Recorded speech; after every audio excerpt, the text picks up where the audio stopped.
motion, which brings us to the backbench business debate, devolution in Scotland. Jamie Stone to move. Thank you very much, Madam Deputy Speaker. I'm jolly glad I came to the Chamber when I did.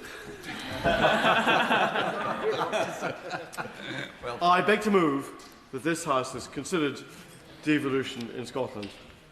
And I do thank the Backbench Business Committee for making time available for this debate and for recognising that it is a debate which holds, I believe, great significance for the whole House. I thank those members who supported my application for the debate to the Backbench Business Committee. In particular, I thank the Honourable Member for Glasgow West, who currently chairs the Scottish Affairs Select Committee and who has been a personal friend of mine since our time in the Scottish Parliament together.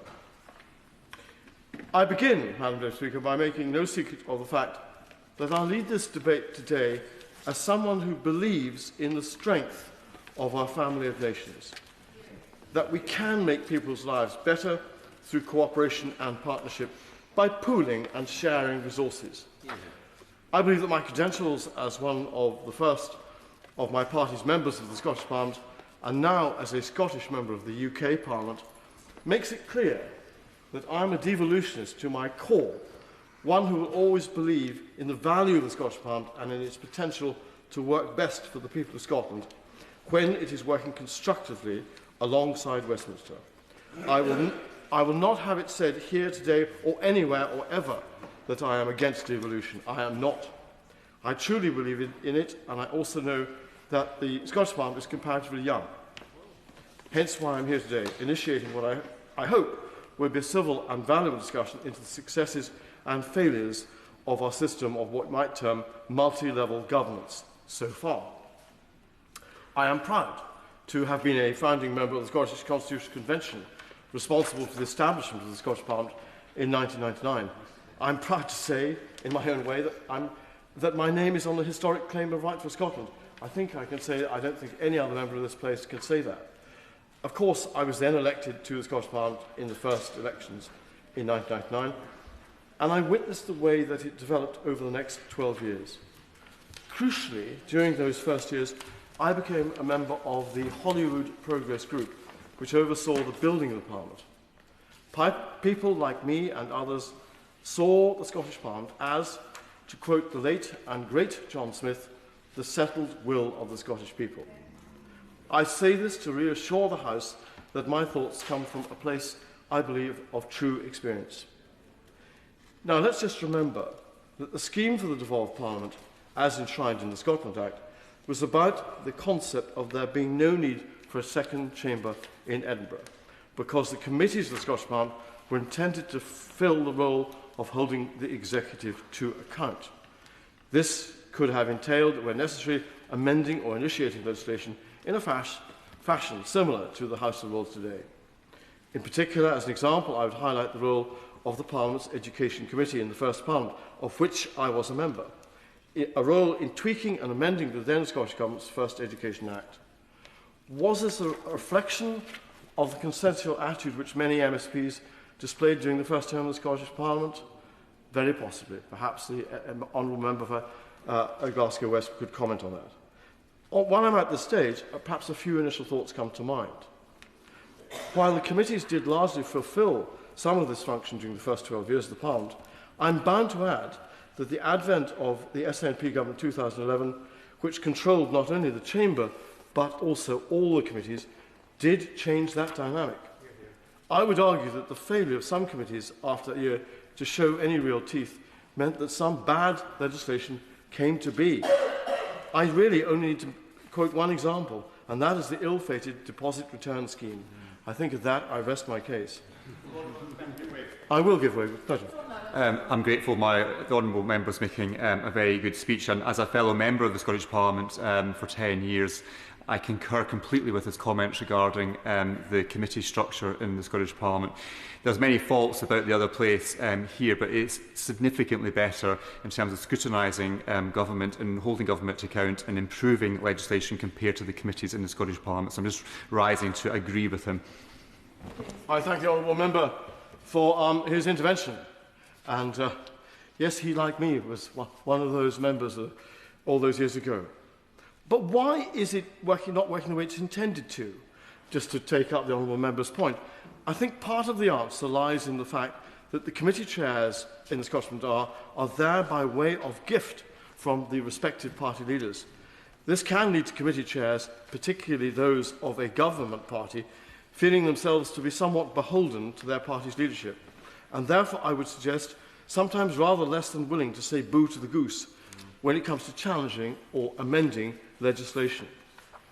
Turning to Westminster, where as we know, the committee chairs are chosen by a secret ballot of the whole House, I would say that the independent-mindedness of committees and those who lead them is very much a strength.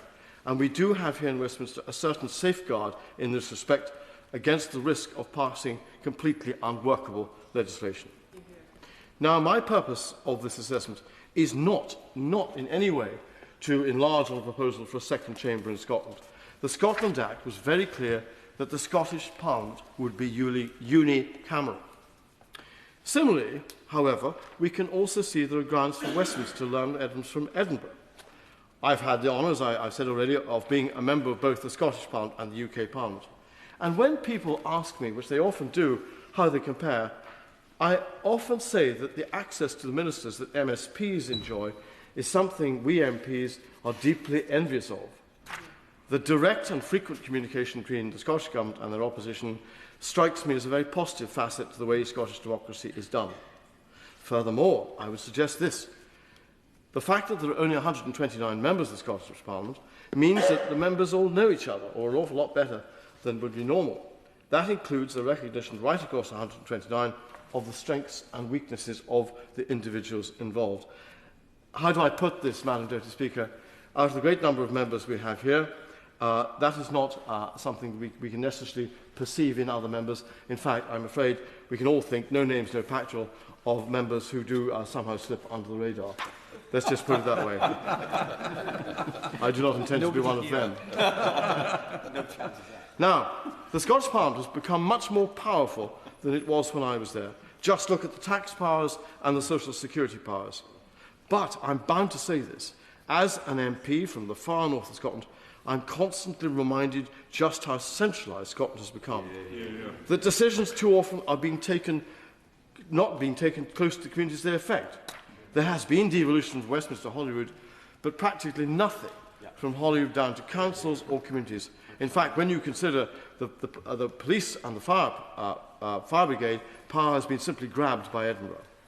Now, one of the most interesting academics to comment on this is, and one of the first in the scrutiny of devolution, James G. Kellis. He did emphasise that merely establishing new institutions like the Scottish Parliament cannot fundamentally alter the efficiency of decision-making norms. Instead, he said, we must respect the interplay between respective institutions and their political behaviours. This is what he prescribed to modernisers such as myself and others who hope for devolution to bring longer-term stability to British politics and give it a new lease of life. However, alas, in recent years we've seen just the opposite, a breakdown of constructive intergovernmental relations and a move towards a polarisation which has pitted the Scottish Government against the UK Government as rivals rather than partners. This has been clear on multiple occasions over the last decade.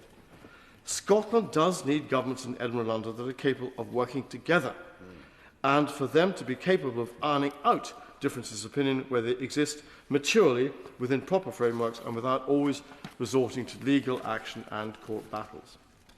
And this leads me to, Madam Deputy, the elephant in the chamber, if I can get away with that expression.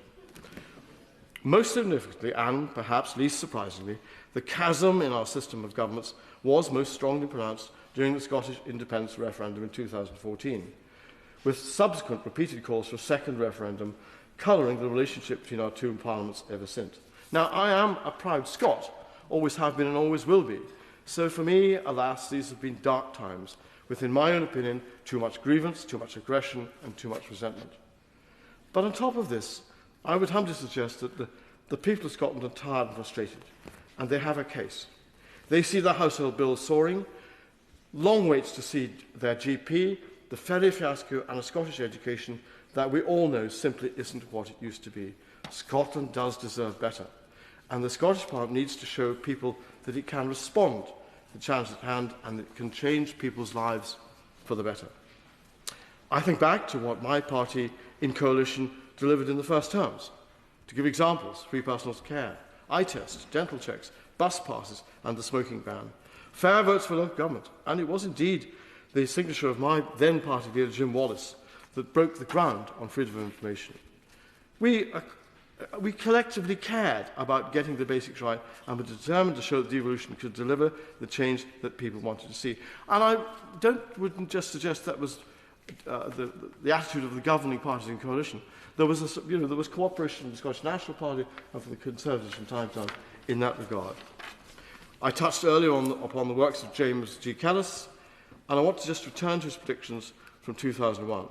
He warned that observers of devolution might develop an expectations gap, to quote, as Scots could develop a resentment towards the feeling that the potential of the Scottish Parliament was being unfulfilled or limited by a system of multi-level governments.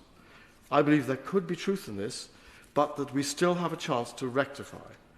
With last year's change of government in Westminster and the upcoming Holyrood elections next year, it is surely the perfect time to revise our approach to our system of multi-level governance within the UK in order to engage with those feelings of discontent and negotiate a better way forward together and not apart. And Madam Deputy Speaker, no legislation, including our beloved Scotland Act, is forever. All legislation is, from time to time, re-examined and amended. That is how we do things in the UK. That is surely one of the foundation stones of British democracy. To put it simply, we can come together now to better understand how to make our union more workable and acknowledge what needs to change. Governmental cooperation can improve. Multi-level governments can improve. And I strongly believe that the visions held by our founding members of our devolved governments can and do endure. And there's still hope that our parliaments can build a stronger relationship for the future in the face of increasing uncertainty and threat beyond the seas. And I want to conclude with one simple request. The UK Supreme Court ruled in 2022 that the Scottish Parliament cannot legislate for an independence referendum without Westminster consent. I touch on this in the hope that this debate will not be co-opted and wasted revising and exhausting the legality of this decision.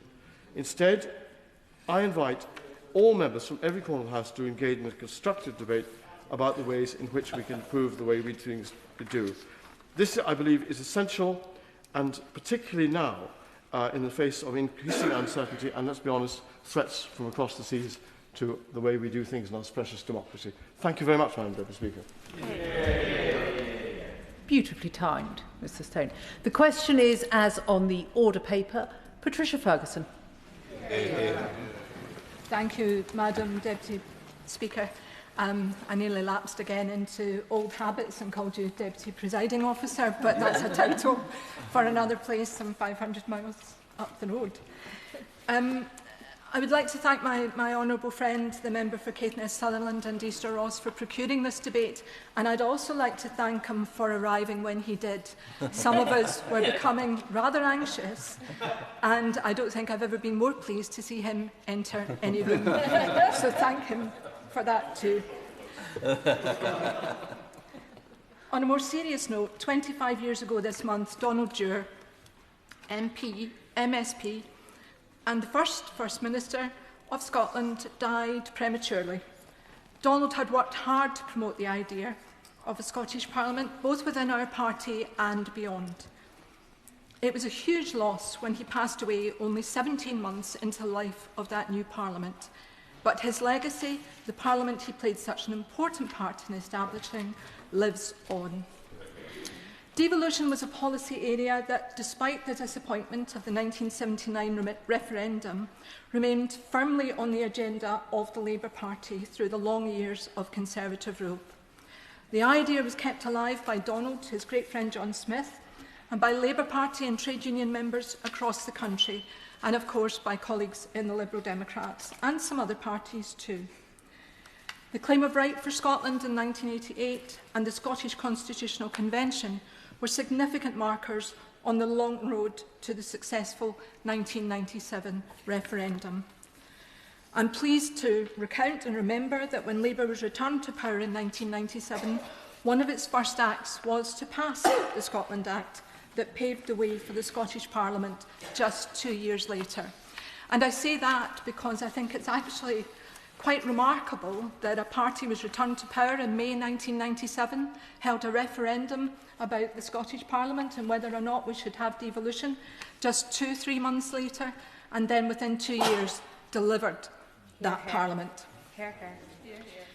I was proud to campaign, along with many others, for a Scottish Parliament over many years. I believe such subsidiarity is a sensible and democratic imperative.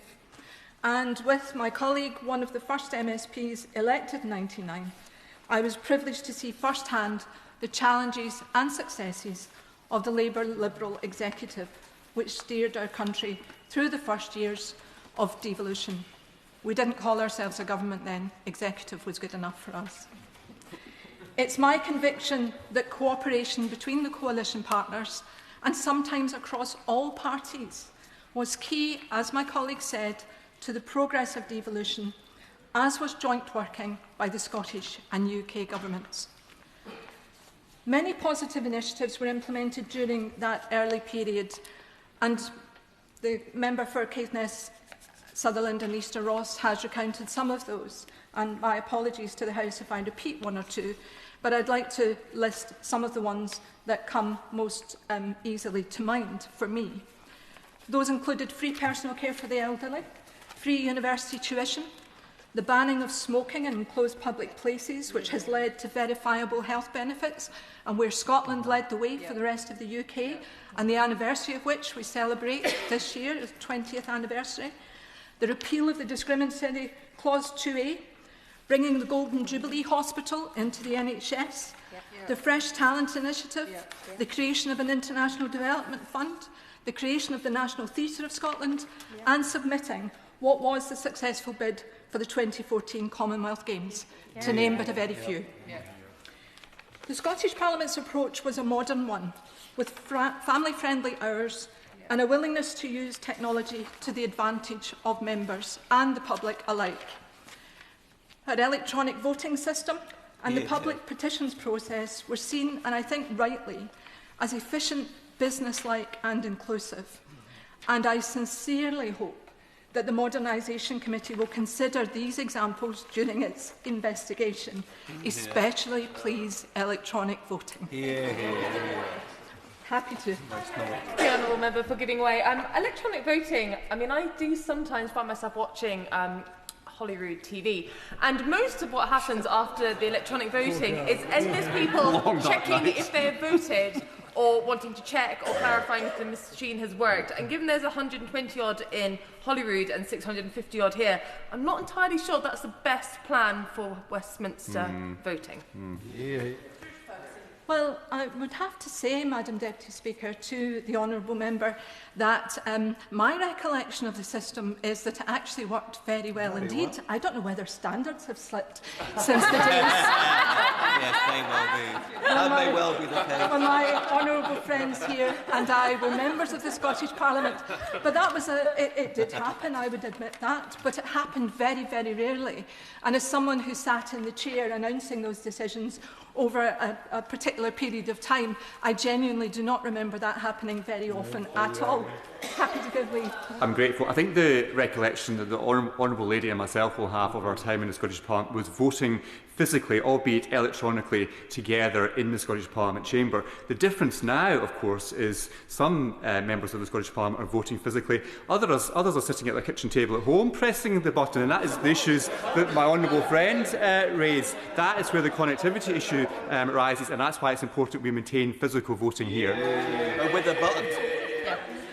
I would absolutely agree with my honourable friend. I'm not in favour of voting remotely either, except perhaps in some very rare and very exceptional circumstances. But electronic voting, please believe me, is the way forward. The fact that you don't have to spend some 20 minutes walking through the lobby, the fact that you have a vote cast and the result declared within roughly 1 minute, is definitely a better use of members' time and a much more efficient way to do things. Happy to take another interview.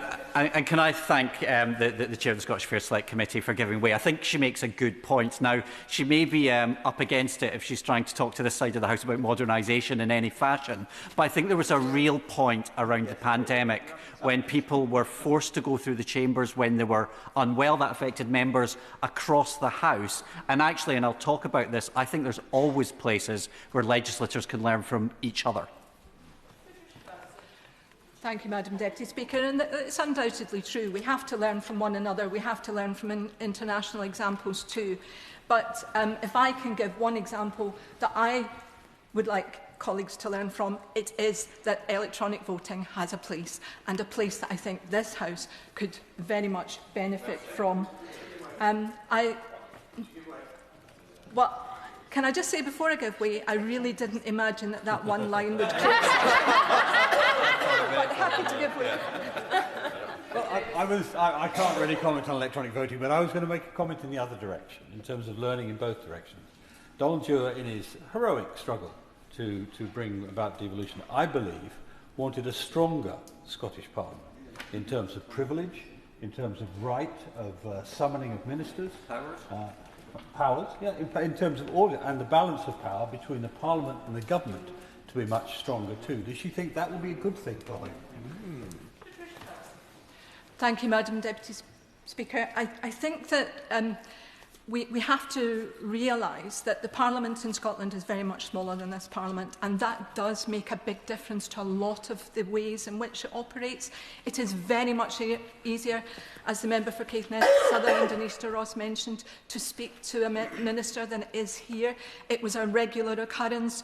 There's a saying in the Scottish Parliament that you only have to sit in the garden lobby for half an hour and every other parliamentarian will have passed you by at one point or another. That is a huge advantage, and it's one of the things that I personally preferred about the Scottish Parliament, that you did have that access not just to ministers but to other colleagues from across parties, and you could develop those kinds of relationships where you could work cross-party very easily with them. That, I think, was a great thing. I think too the Parliament does in Scotland have perhaps a better balance of power between members and the government. But I think we have to accept that the scale is an influencing factor at the very least. I was then going to go on to say that I wouldn't for a moment suggest that the years from 2007, when the SNP firstly formed a government through a deal with the Tories, or when they then formed a majority government, or even in coalition with the Greens, had been a complete failure. But there has been a loss of wasted time and opportunity. Happy to. Is the member aware that in that 2007 Parliament that the Labour Party voted with the SNP more often than the Conservatives did? Thank you, Madam Deputy Speaker. Not on the budget. But the Labour Party didn't vote with the SNP on the budget. Yep. The SNP needed the Tories to get their budgets through. Yep. And that was the basis on which they did a deal. And sadly, those budgets very much reflected Tory values. And that is why Labour couldn't vote for them, nor could friends in other parties that are represented in this chamber. But I have to say, though, that time has been wasted obsessing about the Constitution and creating grievances with Westminster. And we could have been in a very different place if the Scottish Government had continued to focus on the issues that mattered to people in their everyday lives, but also if they had been more constructive in their engagement with members of the Scottish Parliament itself. My honourable friend from Caithness, Sutherland and Easter Ross mentioned the ill-fated deposit return scheme as an example of when there wasn't that cross-party working to make legislation appropriate and fit for purpose.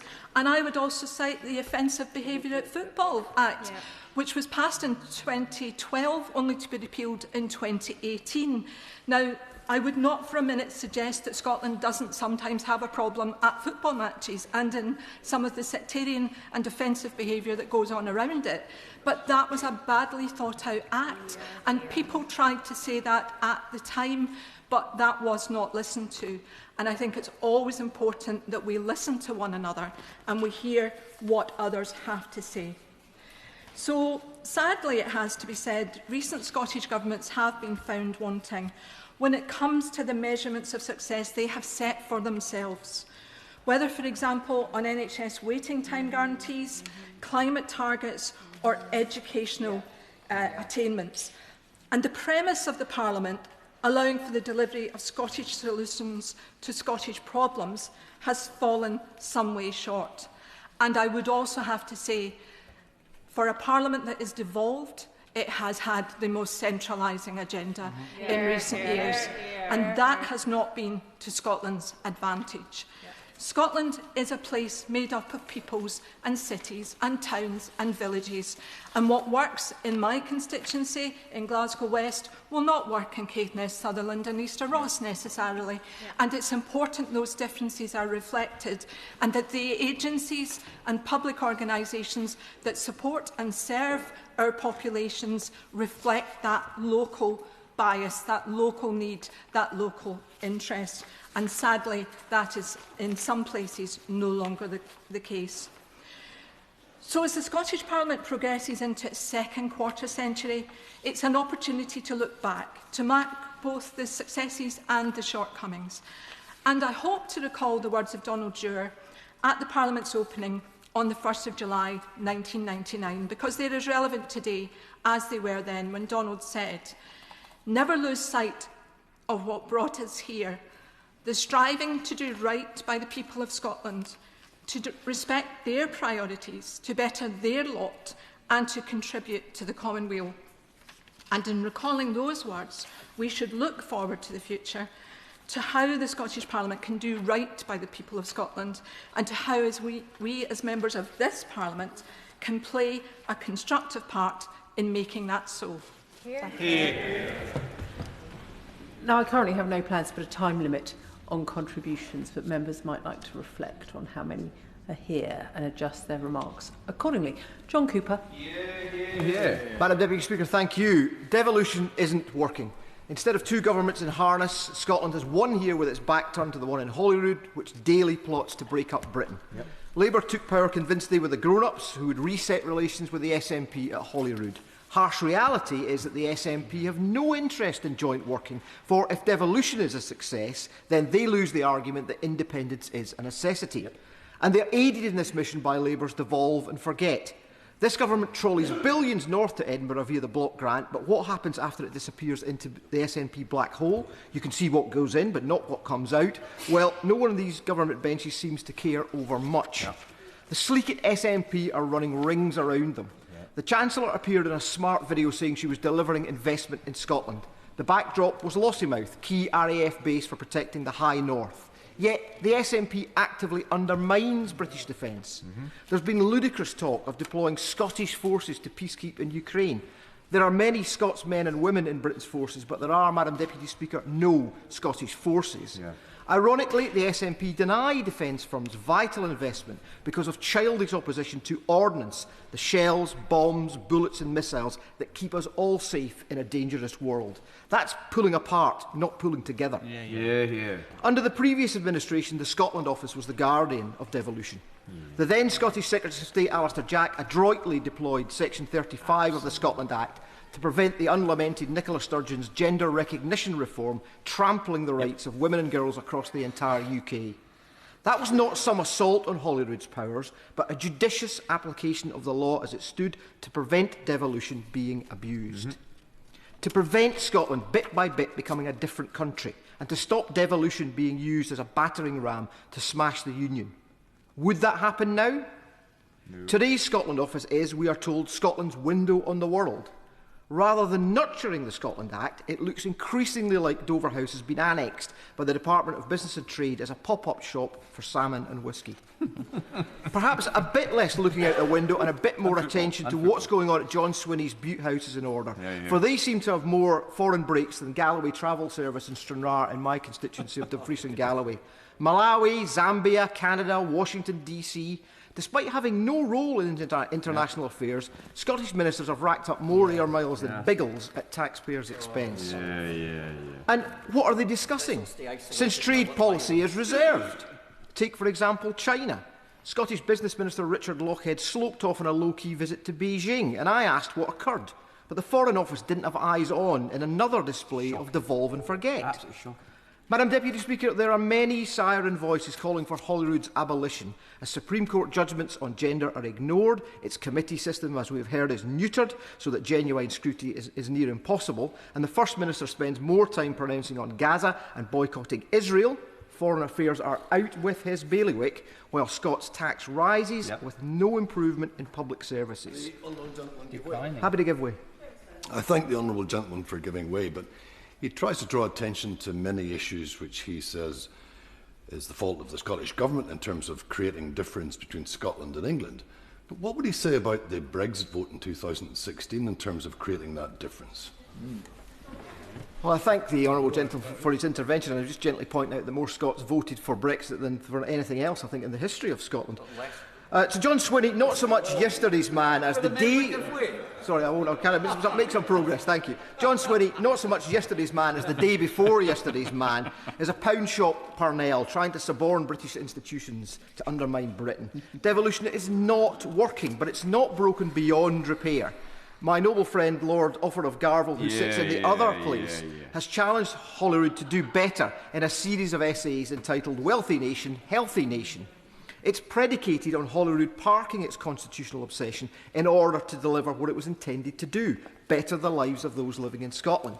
Amen, Madam Deputy Speaker, but it will require the Scottish Government to respect democracy, not least the clear-cut decision in the 2014 independence referendum to remain part of the UK. And it will take this House finding the courage to confront what the SNP are up to. It's not about putting them in their place or keeping them in their lane. No, Madam Deputy Speaker, it's merely about both governments respecting the Scotland Act. If Holyrood is to have another 25 years, John Swinney needs to comport himself as First Minister, not First Agitator. And the Secretary of State, present Secretary of State for Scotland, once told Harvard University of the need to more closely align accountability with decision-making authority. Hear, hear. Madam Deputy Speaker, the chink of ice in the whisky cocktails in far-flung embassies is seductive. But while the Scottish Secretary of State is distracted, the SNP plot, and it's our constituents who will pay the bar bill and face the hangover. Chris Kane. Thank you, Madam Deputy Speaker. When the Scottish Parliament was reconvened in 1999, there was an expectation that devolution would not stop at Holyrood, but would build stronger systems of local government. Donald Dewar put it best in his first speech: a Scottish Parliament, not an end, a means to greater ends. We should celebrate Holyrood's achievements over the last 25 years, but we must also face a truth. Devolution has stalled, even gone backwards when it comes to local government. The first phase moved power from London to Edinburgh. The second phase, transferring power from Holyrood to our local communities, never came. Instead, powers have been stripped away. Business rates, water, further education, police, fire, local enterprise. All once local responsibilities, now centralised. The principle of devolution is simple. The best decisions are made closest to the people affected by these decisions. Yet in Edinburgh, we have a government that is run by the Scottish National Party. No one could accuse them of being the Scottish Local Party. Before I came here, I was leader of Stirling Council. Around 80% of our budget came from a Scottish Government grant, the rest from council tax, the only fiscal lever left to councils. It should be set locally, but for most of the last 18 years, the SNP government froze or capped it. Now, arguments for and against tax rises should be made in town halls, not dictated from Holyrood. For devolution to work, there must be respect between different levels of government. I welcome efforts by the UK government to reset that relationship. I only wish the Scottish Government would show the same respect to local authorities. Meanwhile, England has raced ahead. Metro mayors and combined authorities are transforming the landscape. We've seen the next step in English devolution in recent weeks and months here. Exciting reforms pushing power outwards. By contrast, a tired Scottish Government is pulling power inwards through quangos and direction from the centre. Of course. I'm grateful to the Honourable Gentleman for giving way, because I agree with what he's saying, and I'm struck by what the Honourable Lady, the member of the Chair of the Select Committee, said, referencing back to the roots of the Scottish Parliament and the Constitutional Convention.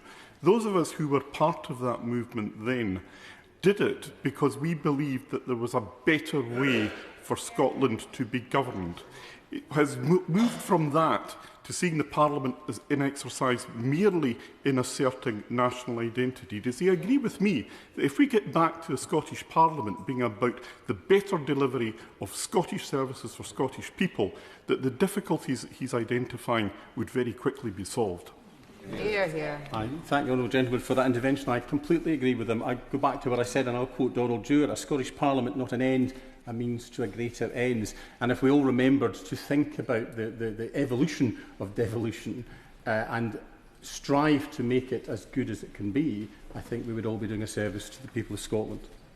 The risk of the divergence between Scottish devolution and English devolution is stark. Glasgow is the UK's fourth largest city. Yet without a Metro Mayor or combined authority, it has no real mechanism to secure trailblazer deals like Greater Manchester or the West Midlands. If Glasgow performed at the level of its peers, Scotland's GDP could rise by an amount equivalent to the entire oil and gas sector. That's the real prize, a real prize of real devolution. Scotland's 8 cities, including Stirling, should be able to debate what greater devolution would mean for our economies and our communities. But partnership requires honesty. The Verity House Agreement promised no surprises. Within months, Scottish Government ministers imposed another national council tax freeze without consultation. That is not partnership. That is central direction. And if we're serious about devolution, we must be serious about accountability. Audit Scotland and the National Audit Office should deepen collaboration. Joint funding streams must be scrutinised coherently. Public trust depends on transparency. Madam Deputy Speaker, devolution was never meant to be a one-off event. COSLA has long warned that Scotland is now one of the most centralised countries in Europe. While England powers ahead, our councils are squeezed, our communities feel remote from decision-making, and our cities risk falling behind. What Scotland needs is a new phase of devolution, more fiscal autonomy for councils, genuine partnership with national government, more powers for communities through development trusts and community councils and other bodies, and the option of combined authorities or mayors where local people want them. Thank you. Graham Ledbetter. Thank you, Madam Deputy Speaker. Back in the early 90s, I was just out of school and getting involved in politics.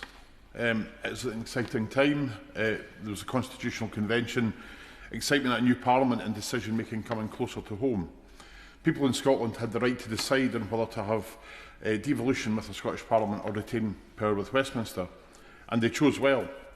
The Scottish Parliament's early years featured some of the most well-known names in Scottish politics: Donald Dewar, Winnie Ewing, Alex Salmond, Nicola Sturgeon, Jack McConnell, Annabel Goldie, Jim Wallace, and of course our current First Minister and SNP leader John Swinney, whose public service and commitment to Scotland remains second to none. And I would add the sadly recently passed George Reid, who was respected right across this House and right across the Scottish Parliament. The formation of the Scottish Parliament also marked my own employment in politics for the first time with a former MP and MSP, Alistair Morgan, who was also a Deputy Presiding Officer in the Scottish Parliament and who retired in 2011 after a distinguished period in that role. that introduction to politics, working for an MP MSP, as many were in that first couple of years in the Scottish Parliament, fired up my own desire to go further in politics, to become an elected councillor, later a council leader, and now as a parliamentarian in this place. And I did that because of my desire to improve the lives of the people that I represent and the people right across Scotland, which is the same reason that colleagues right across this House have got into politics. The Scottish Parliament has led the way in many areas of policy. Tackling child poverty, it's the only part of the UK in which child poverty is currently falling. The Scottish Child Payment of £27.15 a week, introduced by the SNP, has been praised by numerous highly respected charities and organisations in tackling child poverty. In social security, the formation of social security... Certainly. I thank you for giving way, but the Scottish Child Payment isn't just praised by charities. It was their idea. They campaigned for a long time, the Child Poverty Action Group, to make that happen, and the Scottish Government opposed it. It was parties in opposition and those charities that make that happen. So they just praise it. We should congratulate them for that long campaign that they ran to make that happen. And I hope you'll join me in that. Thank you. Thank you. Certainly, Madam Deputy Speaker, the point made is entirely reasonable. And I commend the work that has been done by charities and third sector organisations over many years in highlighting a wide range of issues. And I'm grateful that the Honourable Member acknowledges that the Scottish Government has responded to those concerns and taken action on it, demonstrating exactly the power that the Scottish Parliament can have and the difference it can make. On social security, we've introduced the carers allowance supplement, we've mitigated the bedroom tax, and we've increased the employment rate for disabled people without resorting to cutting vital welfare support. Very much enjoying his speech and reflecting on many of our experiences of devolution and how it's inspired us. But on that point around employment of disabled people, will he join me therefore in saying it's regrettable the Scottish Government decided to cut employability funding for disability schemes in 2024-25? I take the Honourable Member's point, but the fact remains that the PIP is currently the issue that's under threat from the current UK Government. That will have a devastating impact on disabled people, and I know there's many members across on the government benches who would agree with that. Yeah. On the economy and taxation, we've got a more progressive income tax system. More than 50% of people working in Scotland pay less tax than they do elsewhere in the UK. And I fully support that because, as a higher rate taxpayer... I thank the Honourable Member for giving way. I wonder, does he accept the fact that the personal independence payment is devolved in Scotland? Yeah. Better. It's not PIP, it's ADP. Yeah, it's ADP in Scotland rather than PIP. Different thing. But fundamentally, and I'm sure the Honourable Lady knows this, that if the UK Government decides to cut a vast amount out of the social security system, that will have a really significant impact on the Scottish budget. That's right. And, the Honourable Members opposite, week after week in this place, call for more money to be spent on certain things in Scotland, but at the same time seem to be suggesting that a substantial cut to the Scottish budget with a change to the social security budget. Can I respond to the first one first? But yeah, if a substantial budget cut comes through on the back of that, then that's going to have a serious impact on what the Scottish Government can do, and whatever colour that Scottish Government may be following the next elections. I'll come back to the lady. Member for giving way. He talks about a budget cut to the Scottish Government, but does he not recognise that this Westminster Government has actually given the Scottish Government the largest funding settlement in the history of devolution? Yeah. What's happened with the money? Take away the other. We're also grateful. I would gently remind members opposite that every single year there should be the largest increase, the largest devolution budget, because inflation goes up every year. If inflation didn't, but there's not been a negative inflationary year in I think in my lifetime. So, it should be going up every year. There should be a record settlement every single year. That's just inflation. That's basic economics. I know the government benches struggle with that sometimes. On council tax and water charges, we have the lowest in the UK. We're the top destination outside London for foreign investment for over a decade. And since the SNP came to power in 2007, GDP per capita has grown in Scotland by 10.3% and 6.1% for the rest of the UK. So there are, there are things that have been done both by the Labour and Liberal executive in the first few years of the Parliament and by the SNP government since 2007 that have delivered substantial benefits for the people of Scotland. If I turn to health briefly, we've got more GPs per head of population than any other part of the UK for the last 5 years. Also the best paid, recognising the challenge and the importance of that role. Scotland's core E&Es have been the best performing in the UK for 9 years, with lower average waiting times, abolished prescription charges, and the honourable mover of the motion referred to free eye examinations as well. Over 1,000 school building projects have been completed since 2007, and 96% of our school leavers go into further training, further education or workplaces. Moving on to a point that the mover of the motion made in his submission to the Backbench Business Committee. He described this place as the parent of the Scottish Parliament and the Scottish Government. I would describe the Scottish people as the parent of the Scottish Parliament and the Scottish Government through the Constitutional Convention, and I very much commend the honourable member for his work in that role. But I would say fundamentally that the parent of the Scottish Parliament is the Scottish people who voted for it and who continue to back it and who continue to elect governments to it. That brings me to my final point. The Scottish Parliament is on a journey. It was formed in 1999. It has continued on a journey. Michael. The honourable gentleman will have heard other people make the point about this journey and the need for that journey to go from the Scottish Parliament down to communities. Can I offer him one of the most clamant cases for that journey to continue? And that is in relation to the administration of the county state. Something where we now see the county state Scotland behaving in exactly the same way that the county state did when it was answerable to the Treasury in London here. Does he agree with me that his colleagues in the Scottish Government should be devolving control of the county state, especially the marine state, to communities like mine in Shetland? I thank the honourable member for his intervention. I think the point he makes is reasonable up to a point.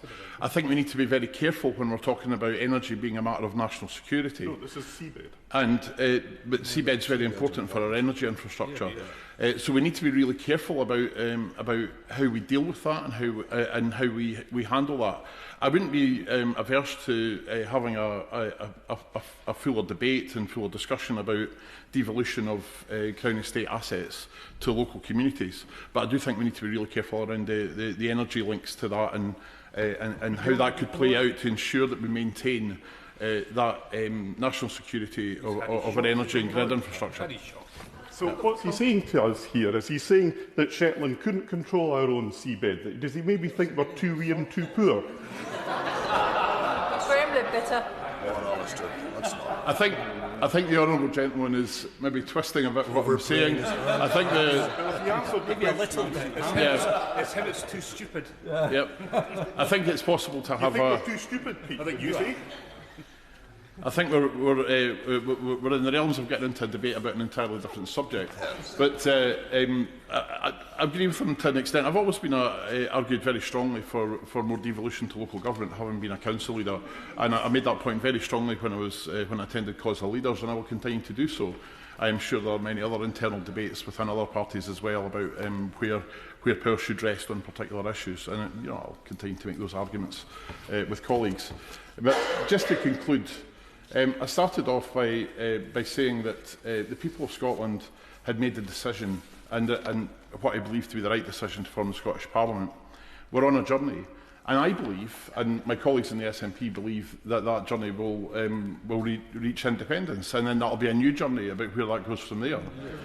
And but fundamentally, it's for the people of Scotland to decide, and ministers and others, no limit on ambition. Ministers and others across the House have recognised that the people of Scotland are sovereign and that it is their right to choose and their right to decide. Hear, hear. What they have not set out is how they can choose and how they can decide. And that's what the responsibility of the current UK government is. Hear, hear. Hear, hear. Katrina Murray. Thank you, Madam Deputy Speaker. And I also would like to commend the member for Caithness, Sutherland and Lisa Ross for securing this important debate. Before devolution, Scotland-specific bills in this place were few and far between. Often single digits a year, even though our health, education, legal systems have been completely different and have been for centuries. Decisions that shaped people's lives in Scotland were made elsewhere, without the understanding or the accountability that they deserved. That's why so many of us, myself included, campaigned passionately for devolution. Like others in the Chamber, my belief in devolution was forged in the 90s and in the run-up to the 97 referendum. My memories of that campaign, that polling day, that result will be there with me for the rest of my life. The feeling of hope that we had, but will also stay with me for the rest of my life. We wanted decisions about Scotland's schools, hospitals, communities to be made by a parliament rooted in Scotland, but still part of the wider United Kingdom. It was about giving Scots a stronger voice within our union, bringing democracy closer to the people, improving accountability and delivering better government. It was also about pooling and sharing and about being grown-ups. And for a time, that promise felt real. It felt good. And today, that promise has been squandered. Even with extra powers over the years, with a record £52 billion settlement this year from the Labour government at Westminster, the SNP Scottish Government has failed to make devolution work for the people it was created to serve. I look at my own constituency and the evidence is stark. Many of my constituents still languishing on NHS waiting lists. It's shocking that in NHS Lanarkshire alone, more people have waited for more than 2 years for treatment than they have in the entirety of England. I'm happy to give way. Thank the honourable member for giving way. What I find very distressing is how colleagues in the House opposite are always talking down the health service in Scotland. But you avoid mentioning. I beg your pardon. That would be me. The member opposite and colleagues often refer to problems in the health service in Scotland, but those members never point to the fact that Scotland's waiting times from diagnosis to treatment in cancer are better than any other part of the UK. You don't point to the fact that waiting lists in Scotland are falling while waiting lists in England are rising and have been doing for 3 months now. There are many, many other problems. Order. The honourable gentleman could have chosen to contribute as a speech. I think we'll go back to Katrina Murray. Thank you, Madam Deputy Speaker. And what I will refer to the honourable gentleman on is actually the experiences of my life before working in this place as a member of staff within the health service in Scotland, having worked through the pandemic, having used what was a red, amber, green status of actually how serious the productivity, how waiting lists are. We didn't just have those stages of red, amber, green. We created a stage purple from when it got more serious, and we had we had capacity issues that warranted a red. We then moved to status black because it was too serious for status purple. I pay tribute. One of the reasons that I'm here in this place is because of the 14 months I worked through that, and my colleagues worked through that. Nobody no member of staff should need to, and nobody who is trying to provide health care should be trying to provide health care when they are working in way beyond emergency situations.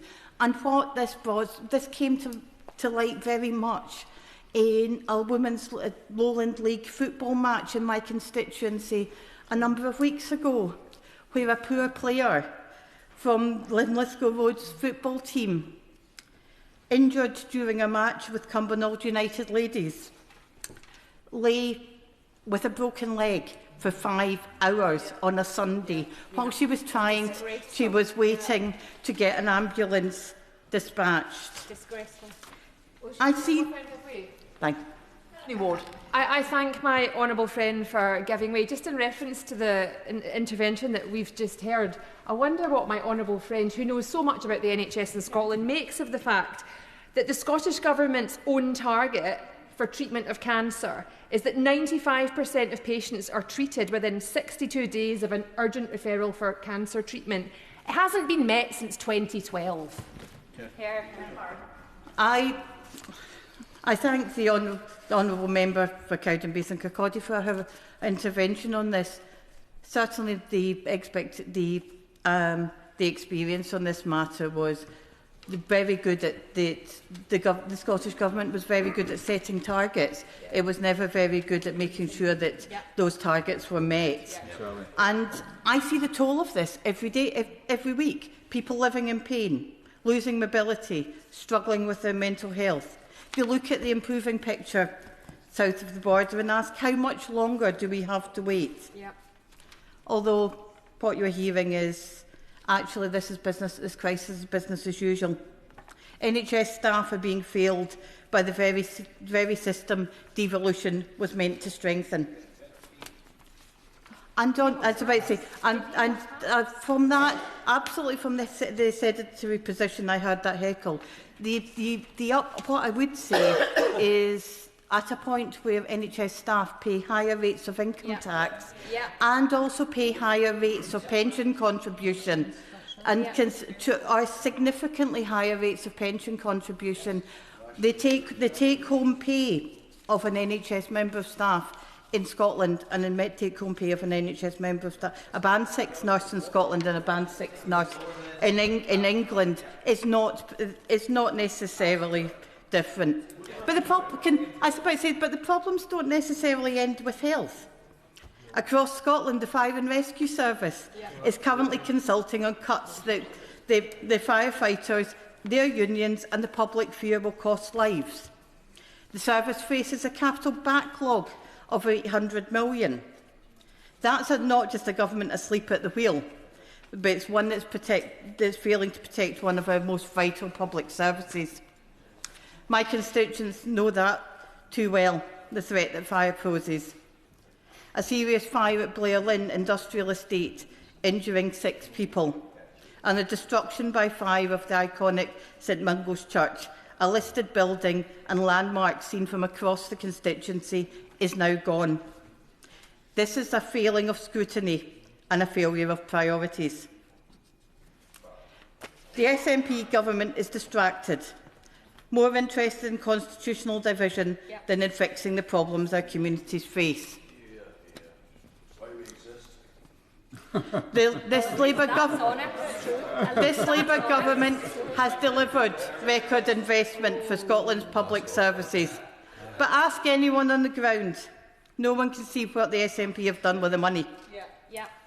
I remember the hope of 1999 when the Scottish Parliament was first elected. It was full of passion. It was full of debate. It was full of cooperation. Members disagreed, often strongly, but they shared a common purpose: to make Scotland fairer, healthier and more prosperous. They passed legislation, as we've already heard, some of it absolutely groundbreaking. This is the spirit that Scotland needs again today. The need for change is clear. Scotland's full of ambition, potential, opportunity. We have world-leading businesses, unique natural resources and global brands that command respect across the world. We're world leaders in renewable technology, home to cutting-edge scientific and tech institutions and renowned research-intensive universities. We need a Scottish Government that shares the same hope and aspiration to the future as we do on this benches here, to make devolution work, to take the full advantages of everything Scotland is going for it. And we face a choice, a clear choice. Do we keep circling the constitutional cul-de-sac that this SNP have led us down? Or do we choose to move forward? And we do it with the strongest devolution settlement and a new direction for Scotland. Harriet Cross. Thank you. Speaker. Devolution sounds like and should be a fantastic opportunity. It should bring decisions closer to home with policies that fit the uniqueness of local areas and communities such as mine in Gordon and Buchan, where accountability and impact are more closely linked. But that's the theory. In practice, and certainly in Scotland's case, the reality is very different. Devolution has become a fight for power, but not for the responsibility. And it has become about pushing party and personal ideology rather than what is actually best for the public and the businesses which we are meant to serve. Since 1999, we have seen power, and so much power, indeed more power than any other devolved nation in the world, devolved to Scotland, or more specifically, as others have also mentioned today, devolved to Holyrood, because that is where, in Scotland, devolution ends. What we see in Scotland is a level of bureaucracy, red tape and top-down decision-making which stifles any opportunity for devolution to properly trickle down to benefit all regions and communities across Scotland. And we can look at the evidence. In Scotland, 53% of planning decisions are appealed to the Scottish Government are overturned by ministers. Compare that to England, where instead local decisions are upheld 70% of the time. And look at policing. The SNP merged 8 regional police forces into one nationalised central body. In doing so, they scrapped local police boards run by local councils and replaced them with a single national authority appointed by and accountable to Scottish ministers.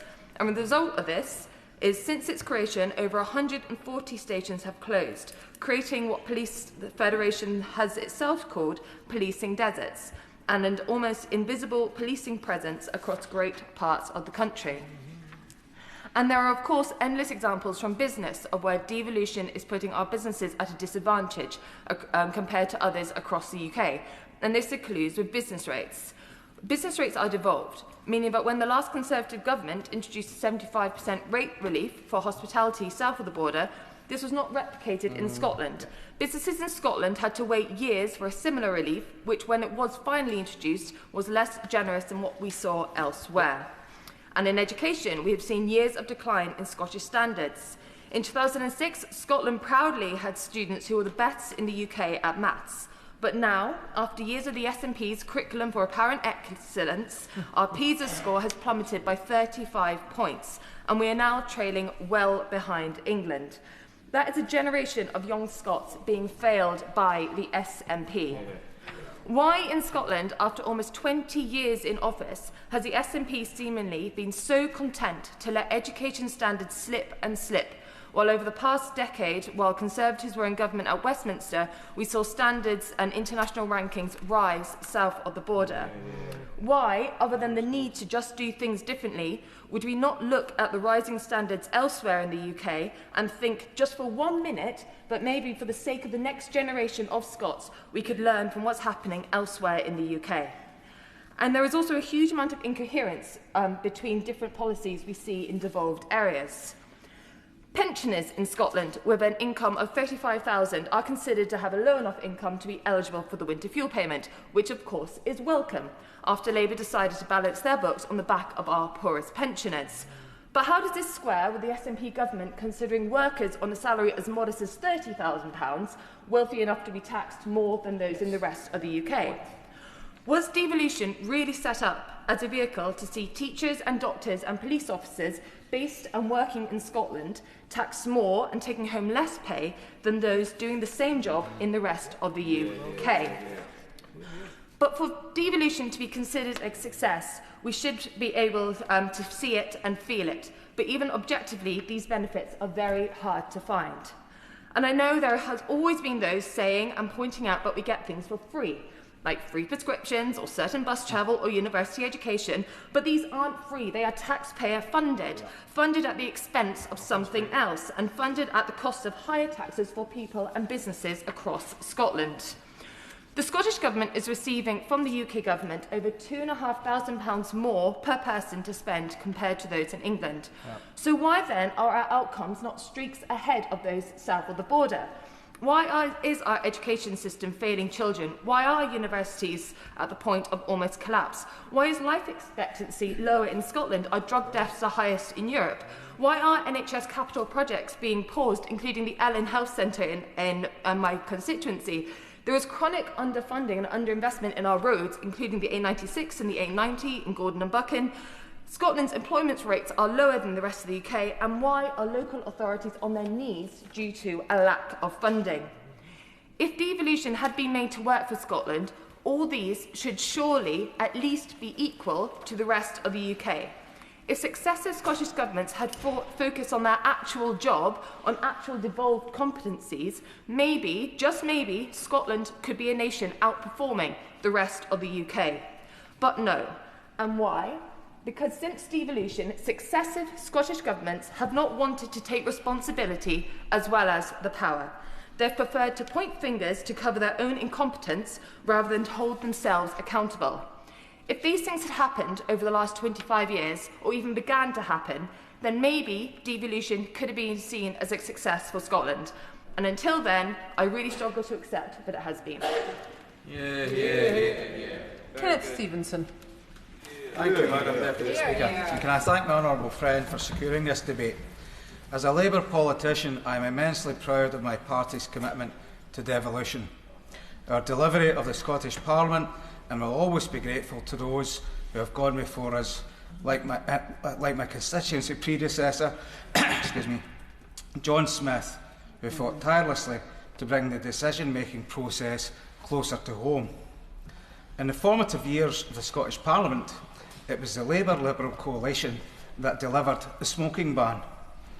This was an innovative policy that considerably improved the public health of the Scottish population, excuse me, reducing the number of primary-aged children inhaling second-hand smoke by 39% within a year.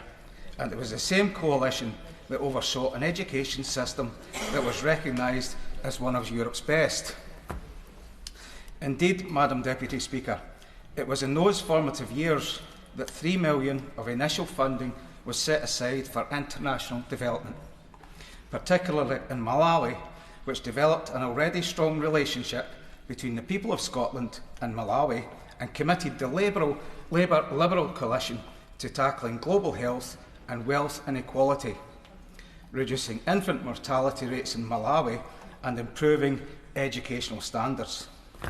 Moreover, the delivery of free personal care for the elderly was a transformative domestic policy that set Scotland on a path to being a more compassionate society, securing dignity for our elderly population and putting the principles of devolution into action. This was always the change devolution was intended to make, and while significant time has since passed, it remains pretty telling that the policy achievements I mentioned remain to this day some of the most significant the Scottish Parliament has ever passed. The reality is the SNP and Conservatives, and now Reform UK, thrive when Scotland is divided. Their record of poor delivery, of incompetent governance, of money wasted and of vanity projects is clear to see, but they are all as comfortable as each other in hiding behind the constitutional question. Can I take an intervention? Yes. Thank you. My honourable friend taking an intervention. He's mentioned Reform UK, who apparently are recent converts to devolution. Doesn't it tell us all we need to know about how much value they place on Scotland, on devolution and the future of Scotland? There's not one member of that party here in the chamber this afternoon. Kenneth Stevenson. Can I thank the honourable member for that intervention? He makes a very good point. Devolution opened the door for delivery of good legislation. It was the opportunity for devolved assemblies and parliaments where politicians were closer to home to deliver positive change for the people they represent. However, for almost 2 decades, Scotland has been held back.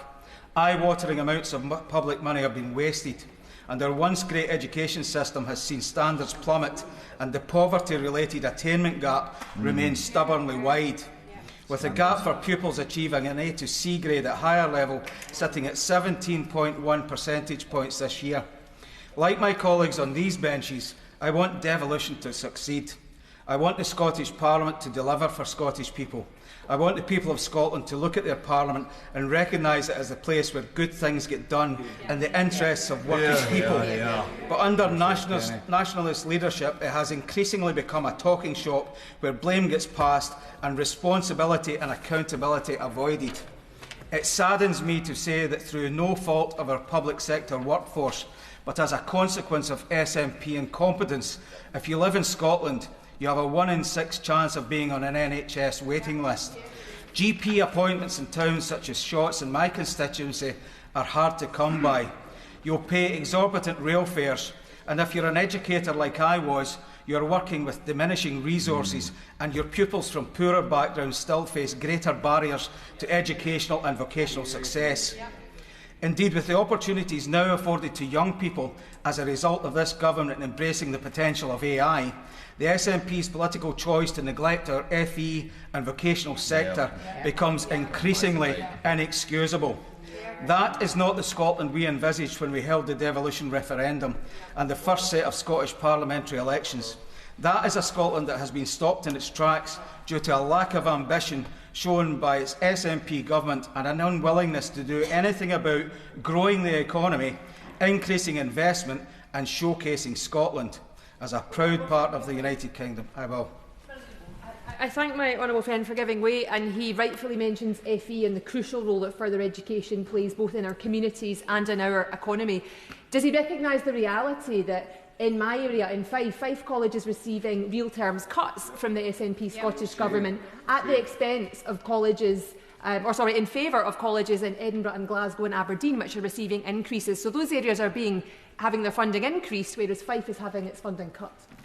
I thank the honourable member for her intervention, and I think the whole system across Scotland with FE needs to be looked at rather rapidly. Things are moving so quickly, and we're now becoming a skills economy, not just with AI but with other things, and we have a lot of companies that want to move into Scotland and want the surety of having a good, well-funded further education college close to where they want to locate to. I'm immensely proud of the investment this Labour government has put into Scotland. The largest financial settlement in the history of devolution, delivered to improve the lives of working Scots in Airdrie and Shotts and beyond. This reaffirms Labour's commitment to devolution and its pride and passion for Scotland's potential. This debate has reflected on the past and the progress of devolution, but this historic settlement could define its future, and the people of Scotland will have the opportunity to elect a Scottish Labour government next year to invest in our NHS and to grow our economy so it works once again for working men and women. Thank you, Madam Deputy Speaker. Stephen Gittins. Madam Deputy Speaker, and can I first of all thank the member for Caithness for bringing this debate in the way in which he brought it forward. This is always a useful exercise. And let me start off by being consensual. I always think, I was astonished at my Conservative colleagues. I think there's always a place for legislators to learn from one another. In my time working in the European institutions, it's something that they used to do, and the same goes for across these islands. And to be fair, the chair of the Scottish Affairs Select Committee also touched upon that, and it was good to hear her experiences of Holyrood and the member for Caithness's experiences of Holyrood. I think that has enriched the debate. There's so much that we can learn. I've barely started to the member for Stirling. Why doesn't he just let me make a little bit of progress, and then maybe I can take his point shortly. There is always a way to learn, and I've seen from my experiences here where maybe there's something that this place could learn from Holyrood. I remember having to be part of seizing the order paper simply so members could have a say, something you'd never have to do in Holyrood. I can remember a minority government that was just a minority in 2017 nearly keeling over because it was just short of a minority and yet refused to speak to the other parties, the DUP notwithstanding. When they spoke to the DUP, that was pretty much it. And the catastrophe that we saw because of the culture in this place. And I saw the damage that that did, something the Labour benches have acknowledged in the past, something the Liberal Democrats have also acknowledged. And we also see the challenges, and actually I will give way on that point. I've mentioned her. Thank the member for giving way. I just wanted to pick up on the point of working with other parties to get a majority, and the first thing that comes to mind is the SNP's venture with the Scottish Greens after the last election in Scotland. And would the member reflect on that and how damaging that was, particularly for North East Scotland, whether that's upgrades to our roads or the impact on our oil and gas sector? I'd like to thank the honourable member. But what I find most surprising is that we have had only one majority government during the period of devolution. Yet every government, regardless of its colour, and every party I think has been a part of that, except the Conservatives, of course, who struggle electorally in Scotland, but I think that speaks to the wisdom of the Scottish electorate. Every party has went their full term. We had one minority government in my time here, led by the Conservatives. It collapsed in a heap, costing billions to the taxpayer, 40 billion a year, with more waste emanating from this place than the Scottish Government's entire budget, and the Conservatives bear a huge responsibility for that. And when it comes to accountability, we sit in a Parliament where we have to pass an Act of Parliament just to get rid of a member of the House of Lords. Now, I've heard members complain about those who sit there, be it Peter Mandelson or Michelle Mone. Are they accountable? Are they accountable to the electorate in the way that every single member, and I'll happily give way on that point if the member wants to come in on Peter Mandelson?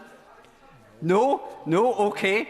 Every single member is elected. Something we could learn from in this place enormously. It is a disgrace that it needs an Act of Parliament to remove a member of the legislature who's got a job for life. And I would love it if Labour would commit to their 115-year-old manifesto commitment at long last to deliver, but I fear we'll be waiting at least another 115 years to deliver.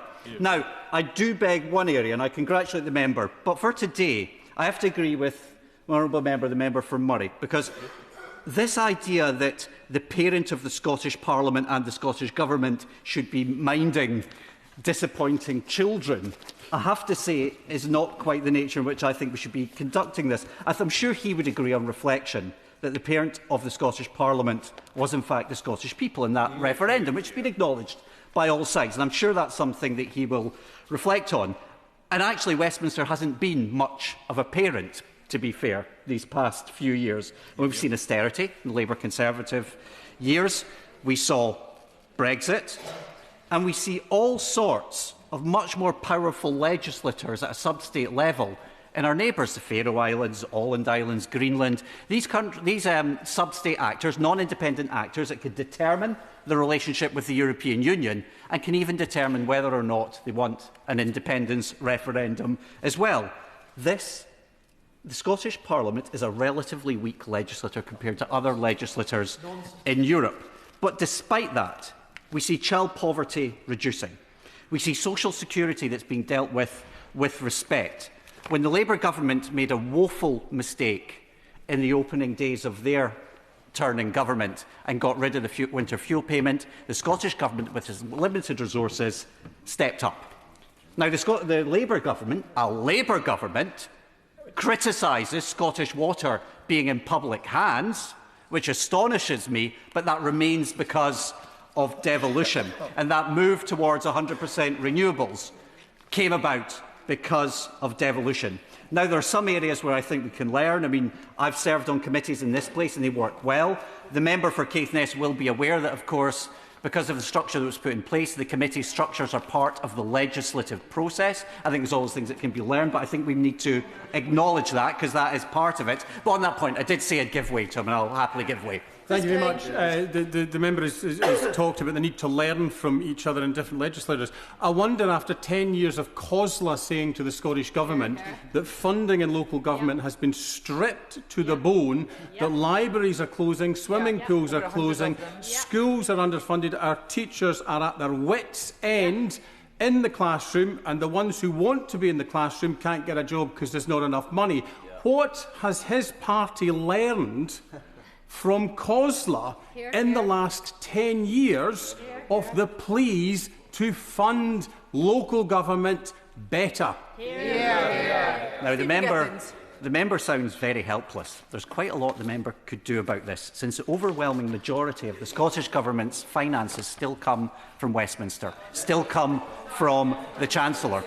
And what you will find is that local government has found itself in a better situation than its counterparts down in England, who have seen tremendous cuts from the Conservatives and then from the Labour Party as well. But let me conclude on this as we go through this. We should learn from each other. And I look at all parts of these isles and where we can learn. I talked about Westminster. Let me touch upon Wales for a moment. Because tomorrow, and the members were right to talk about reform. The member for Glenrothes was quite right to raise that point. Tomorrow there's a by-election in Caerphilly which will reflect how people feel about what happens when Labour are in control of a devolved administration in Wales. And looking at those polls, it's not for me to tell the people of Caerphilly how they should vote, but reform are a threat to devolution, he's right. And I really do hope that Plaid Cymru win in that election tomorrow, given that, and given the threat that come from reform in that, given that the other parties, Labour included, are so uncompetitive on that. Now, in this family of nations, I think members are right to talk about a new relationship. Taking us out of the EU against our will was a profound change in that relationship. And I was grateful to hear the concessions from the Secretary of State for Scotland today around an independence referendum. I'll also reflect, finally, on the member for Caithness when he talked about nothing is forever. Nothing is forever. This place could not be forever in its control over Scotland. So let me finally bring up this. Labour members and Liberal Democrat members mentioned the claim of right for Scotland. The claim of right, and I took this from my House Commons paper, acknowledges the sovereign right of the Scottish people to determine the form of government best suited to their needs. And that's something that we would call for each and every day. Thank you, Madam Deputy Speaker. Melanie Ward. Thank you, Madam Deputy Speaker. Honourable members may be aware that last May the people of Scotland sent 37 Scottish Labour MPs to this place, and a diverse bunch we are. I feel it ages me to note that when my honourable friend, the member for Falkirk, speaks, as he may do shortly, he may talk about the referendum. He will mean the 2014 one, and which he was just too young to vote, I believe. And I hope it doesn't age me too much to say that when I talk about the referendum, I mean the 1997 one, in which I was just too young to vote in as well. And of course, that 1997 referendum asked whether there should be a Scottish Parliament, if it should have tax-varying powers. At the time, I remember feeling that if I had been old enough, I would have voted yes to both. A long-held Labour manifesto commitment to bring decision-making on hugely important issues, our health, our education, our community safety, our economy, into the hands of the Scottish people. And I still remember being in the car with my mum the day after the vote and listening to the news coverage and feeling excited that the result had been yes, yes. It felt like such a huge opportunity for all of us. And in his speech at the opening of the Scottish Parliament in 1999, Scotland's then First Minister, the late, great Donald Dewar, said that the Scottish Parliament was first a hope, then a belief, then a promise. Now it is a reality. And the question today is whether the SNP Scottish Government is using the reality of those significant powers that it holds, together with record levels of funding, an extra £5.2 billion this year alone, to make the greatest possible difference to the lives of our people. And I believe the answer is clearly not, whether through incompetence or by design.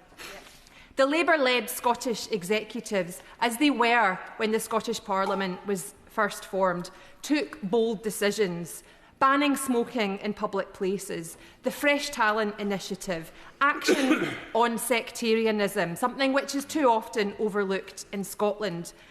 They took action and, crucially, they delivered results. And we need far more of this in our politics in Scotland. Because today's reality, for many in my constituency and across Fife and Scotland as a whole, has been bitterly disappointing after almost 2 decades of SNP division, diversion and failure.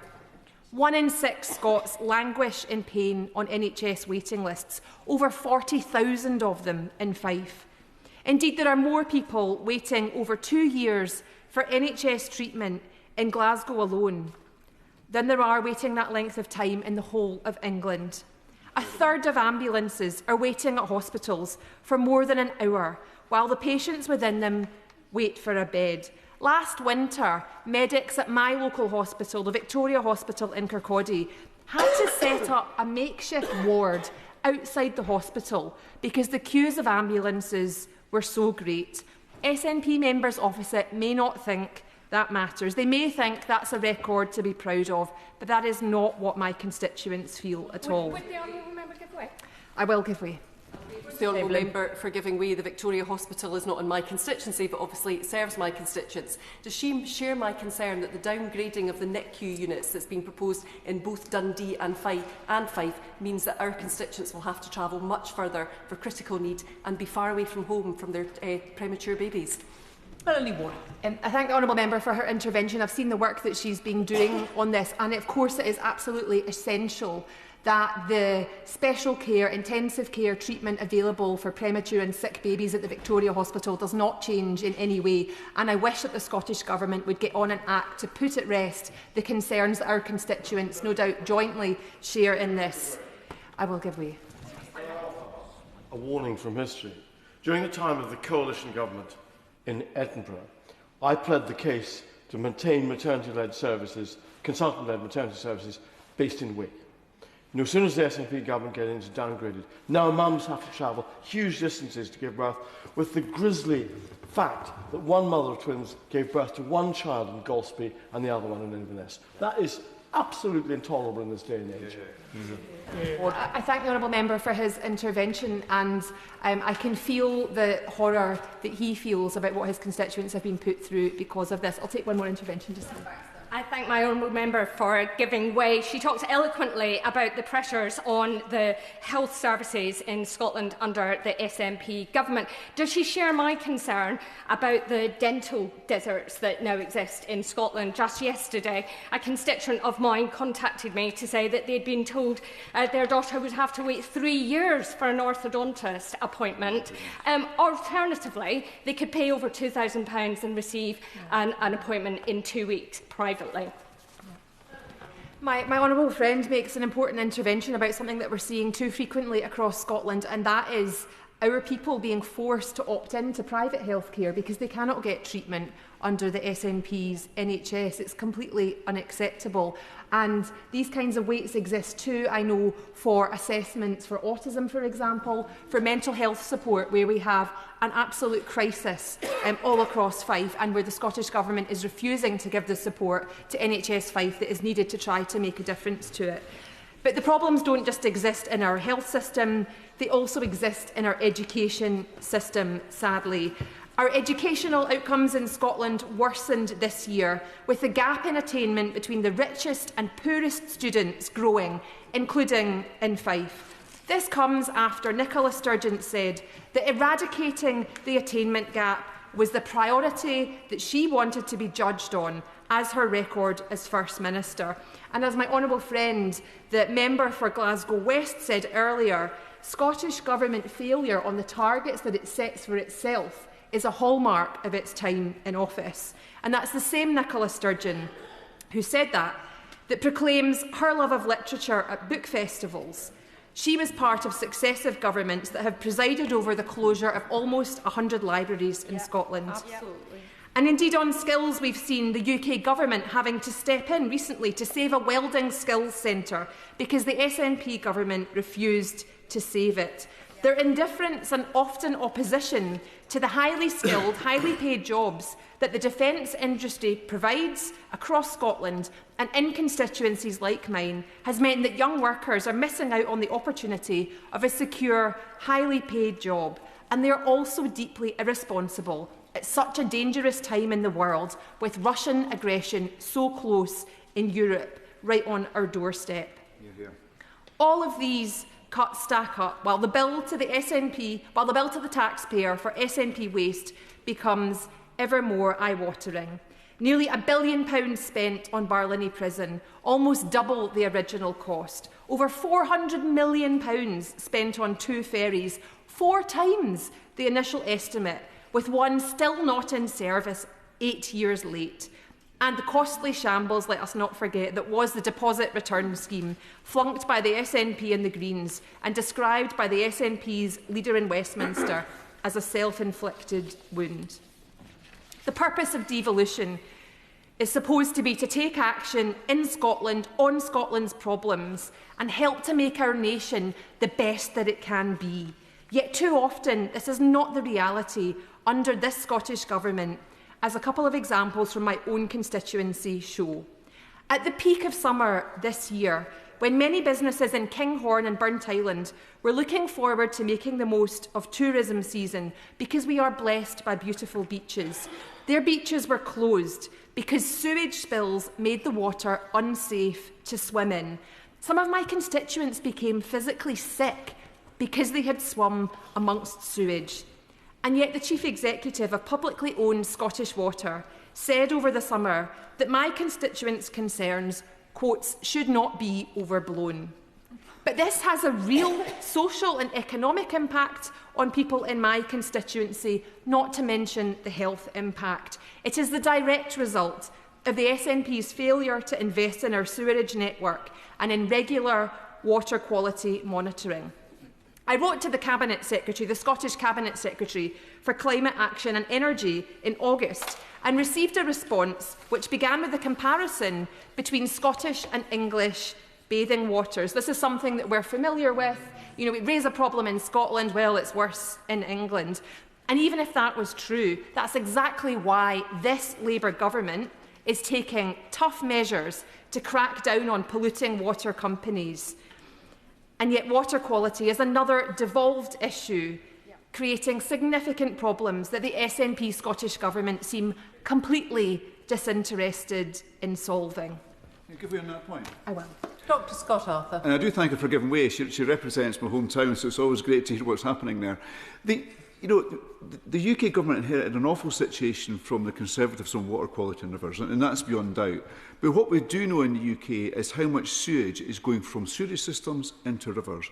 In my constituency, I've had dog owners concerned about what their dogs are eating on riverbanks. If I can put it politely, I contacted Scottish Water. They couldn't even tell me what the volume of sewage was going to the rivers. So does she agree that this whole situation is unacceptable and it's something we have to discuss more? Melanie Ward. I completely agree with him, and what he says about the experience of dog owners in his seat is also a problem that's been raised with me locally. And indeed, in Kinghorn, some of my residents were promised action from Scottish Water 5 years ago, and nothing has happened, and there is no justifiable explanation for why this is the case. Another serious example is that of antisocial behaviour, and across Fife this seems to be a growing problem. Just last week, some of my constituents were left terrified by appalling disorder involving up to 50 young people in Cowdenbeath. A police officer was assaulted, and residents in Cowdenbeath have said that they are scared to go out at night. I know that my local police are doing the best that they can to get on top of this. I know they have a plan to try to deal with disorder that residents are worried about that may take place over the Halloween period. And I've been raising this with the local police inspector and discussing it with him. But it's not an isolated incident, and it can't surely just be a coincidence that it comes as police numbers across Scotland last year fell to their lowest since 2008. It's increasingly clear that more action, devolved action, is needed in Scotland to tackle the problem of antisocial behaviour, because it makes lives miserable. And we have to ask the question about this, why this isn't being taken seriously, and more done about it by the Scottish Government. Tragically, I have to say something about drug deaths in Scotland, which remained the highest in Europe for the 7th year in a row last year. The National Records of Scotland have said that the total number of people dying from drug misuse in Scotland was over 10,000 over the past decade. Drug deaths in Fife last year were almost double what they were in 2010. each one of them a tragic waste of life. And I met recently with some of the residents of Linktown in Kirkcaldy who have a particular problem with this, where residents are deeply worried. And they told me about families where mothers had had 4 children and now only 1 child remains alive because of the scale of drug deaths and the problem that we have. And that's one example of why it is so frustrating to hear the SNP continuing to chunter on about independence, trying to distract from these very real problems across our communities rather than getting on and solving them. We were told that the referendum on Scottish independence was a once-in-a-generation referendum, and the Scottish people gave their verdict very clearly. There are so many issues that the SNP's mismanagement, neglect and underinvestment have caused over the last almost 2 decades, yet they continue to show almost no interest in fixing them and tackling the problems that they already have the powers to solve. It is long past time that they took devolution seriously and used it to improve the lives of our people. Dr. Scott Arthur. Thank you, Madam Deputy Speaker. Thank you. And I want to start by thanking the member from Caithness, Sutherland and Easter Ross for introducing this debate. It took 2 times to get here, but thank you, thank you. And I really was inspired by his bravery when his admission he was on the committee which overseen the building of the Scottish Parliament. Because I think it was 10 times over budget. But perhaps those skills we can deploy to building ferries in Scotland, or perhaps you're there already, I don't know. So it's been now 26 years since the Scottish Parliament was established, with the promise of empowering our nations. And for this to work, it's always been the case that the government in Scotland needed to have a can-do attitude. In the early years under Scottish Labour, the government saw significant progress, as we've heard already. We abolished tuition fees, we introduced a smoking ban, free personal care, one of my favourite ones, free bus passes for older people. We approved the rail link to the borders, reintroducing that. And one of the most amazing things I read today was that life expectancy during the 1999 to 2007 Parliament increased by 2.3 years in Scotland. The wonders of a Labour government. And we also oversaw, of course, a vital expansion in social housing in Scotland, something that is needed today. The pace of change was absolutely incredible during that era, as Scotland was finding its feet with its new Parliament, which felt like a bit of an experiment, but of course now it's here to stay.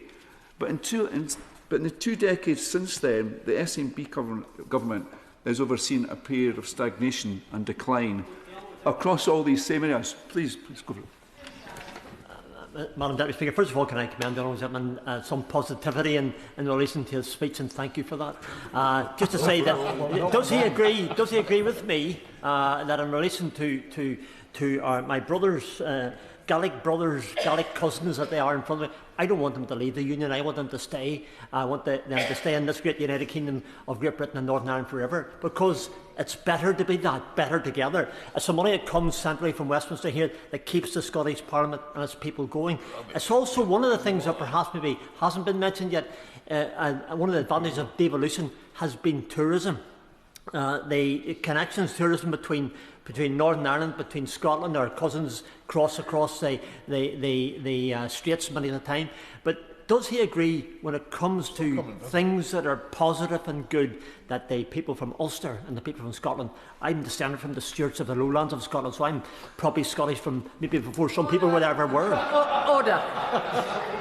Mr. Shannon, I'm sure we're fascinated in what you're descended from. However, could I respectfully point out to members that those who have not been here for the bulk of this debate should perhaps not be making lengthy interventions.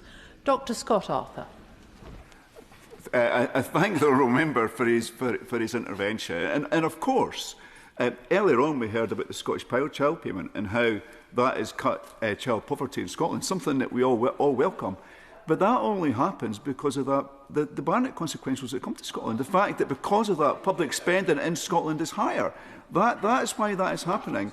If that was to go overnight, which some people want, Scotland as a whole would be poorer. And I'm convinced that Scotland will never vote to be poorer. Never vote to be poorer. Getting back to my speech and my positivity, I mean, something that I've seen over the past year in this place is a real enthusiasm and energy about devolving powers to local democracy in England. And it's something I see every single week in the Transport Select Committee, where a lot of those transport powers are being rolled out. And we see the difference Andy Burnham's making in Manchester. It's just a real shame that in Scotland we don't see the same transfer of powers from the centre, Holyrood, into those local authorities. And that is what's holding Scotland back, without a doubt. And that, without a doubt, it's holding Scotland back. So in housing, the situation with housing in Scotland is particularly disheartening. So after the Scottish Government declared a national housing emergency, and I have to say they created it with their cuts, but nonetheless they did declare a housing emergency. I expect to see immediate and concerted effort to reverse the awful trend in the housing situation in Scotland. But instead, the number of completed affordable homes fell this year by 22%, and new housing starts are falling. And there is a human cost to this. It's not just statistics. In Scotland, we have 10,000 children living in temporary accommodation. There's more people living in temporary accommodation in Glasgow than there is in all of Wales. An absolutely incredible statistics.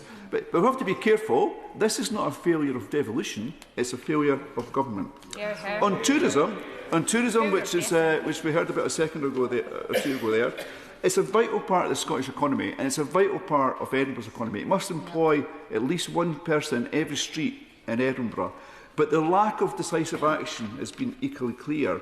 The Scottish Government is too focused on accumulating powers rather than using them. So I love Edinburgh, and I'm proud that people come from all over the world to see it. I absolutely love it. But sometimes I'm ashamed of what they see, because the amount of tourism coming into the city does have an impact. And the city itself gets very little direct cash benefit from that tourism industry.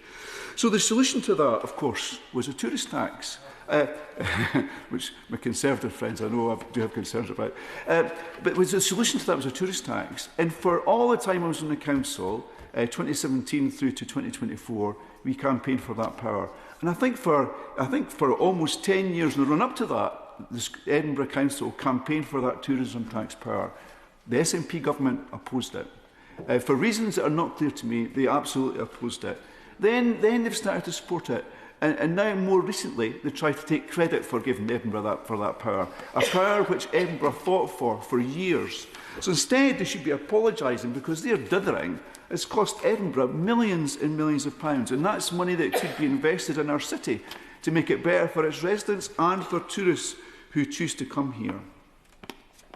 And so the prolonged guddle around the tourist tax really does raise serious questions about the SNP government's use of devolved powers. And another fantastic example is the powers they have around the use of fireworks. And I do accept that the powers around fireworks are divided between this place and Holyrood. But in Edinburgh, I've met police officers who have got lasting injuries due to fireworks. I've met police officers and fire brigade personnel who had fireworks fired at them. I've met somebody who runs a care home which was set siege to by young adults with fireworks. But the Scottish Government says there's insufficient evidence for them to take action around the use in Edinburgh. It's absolutely mind-boggling. The Scottish Government could act, but it chooses not to. But the most concerning issue around what's happening in Scotland about the use of powers is healthcare, and I think others have touched on this already. And just to be clear, the point that we heard earlier, it's not about the NHS staff, like my wife. It's about how the NHS has been resourced and how it is supported. We talked about cancer waiting times a few minutes ago. Cancer waiting times in Scotland have never been worse. Never been worse. Absolutely incredible situation for people facing diagnosis, waiting and waiting and waiting. It's something that should shame us all. As of June 2025, 7,800 patients in Scotland have been waiting for an inpatient or daycare treatment for more than 2 years. In Edinburgh, the number is 979 people. So this figure stands in sharp contrast with the NHS England figures, which I think others have spoken about already, where only 161 people, across a nation of around 50 million people, have been waiting for more than 2 years. Yet in Edinburgh, it's 979. Is that not incredible? Absolutely incredible. So devolution was never simply about giving Scotland more powers. It was always about wielding those powers with accountability, that important word, and competence is another important word, to improve the lives of people in Scotland. So rather than holding on to them, these powers should be used, and they should be deployed to local authorities. Something else we talk about local authorities, is council tax. Of course, one of the reasons the Scottish Government won the election, the SNP government, won the election in 2007, was on their pledge to scrap the council tax. We're still waiting on that to happen, I think. Scrap the hated council tax, I think, was the slogan we've seen on billboards. So the current SNP government has demonstrated a complete inability to meet its fundamental responsibility. And another example is around shipbuilding. The Scottish Government owns a shipyard in Scotland, which is fantastic, but yet it chooses to send its own shipbuilding contracts to Poland and Turkey.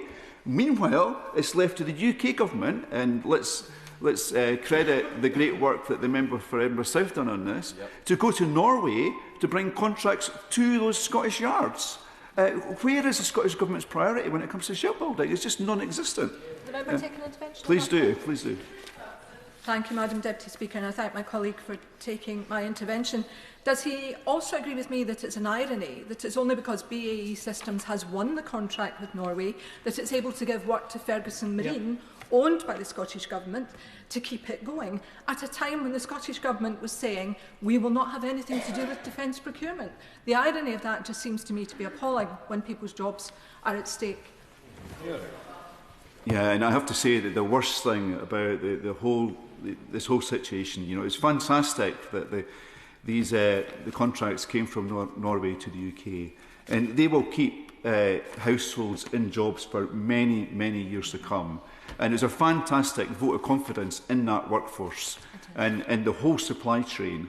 But the very, very, very quiet thank you from the Scottish Government was utterly shameful. So it's time for a new government that will not just set ambitious targets, but will also deliver them and improve the lives of people in Scotland. And people won't be surprised to hear that I think that new government should be led by Anis Sarwar.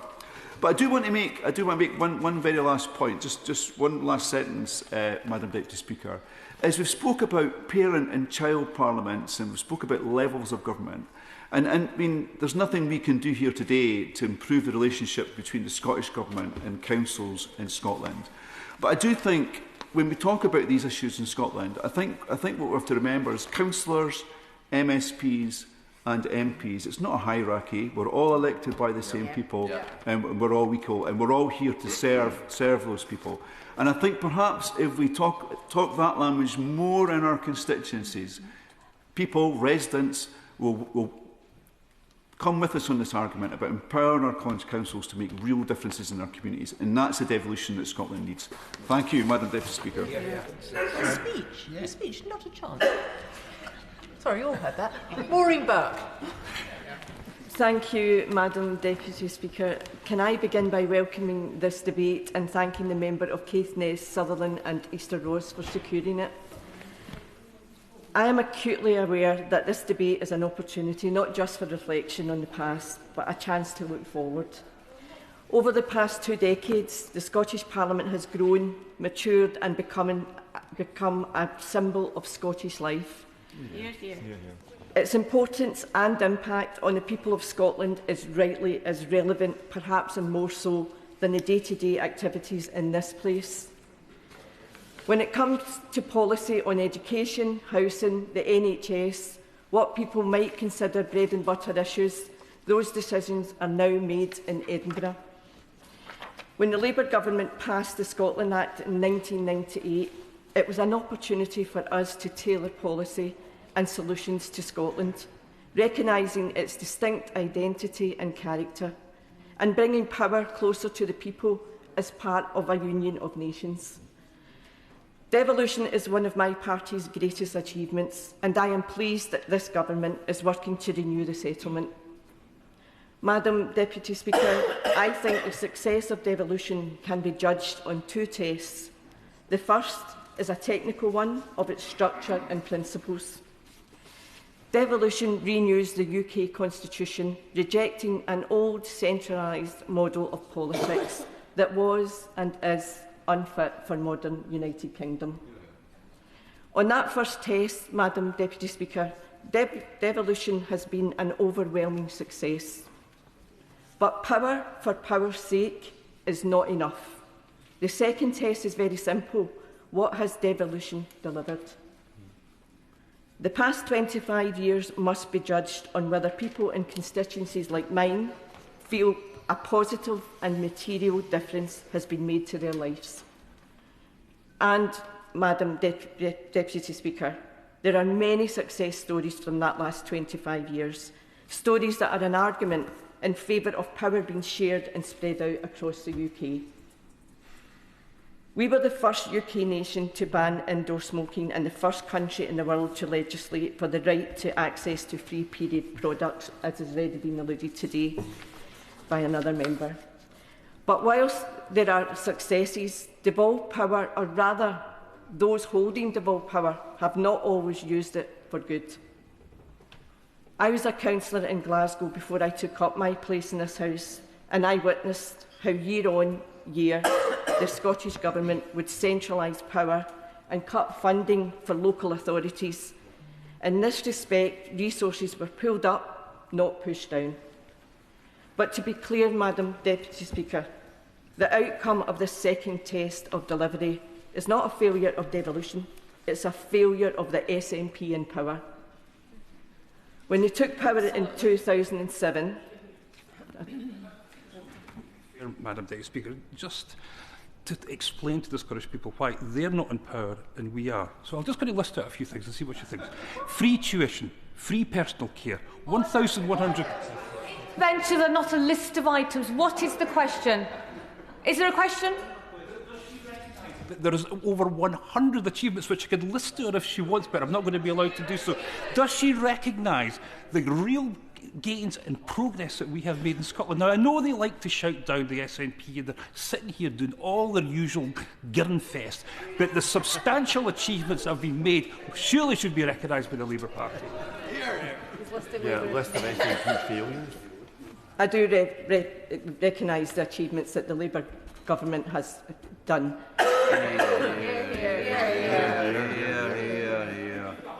If I can carry on, please. When they took power in 2007, they promised to eradicate child poverty, but child poverty rates are just as bad today as they were then. And that inequality gap widens in other areas too. The gap in positive outcomes for school leavers from the most and the least deprived areas has grown.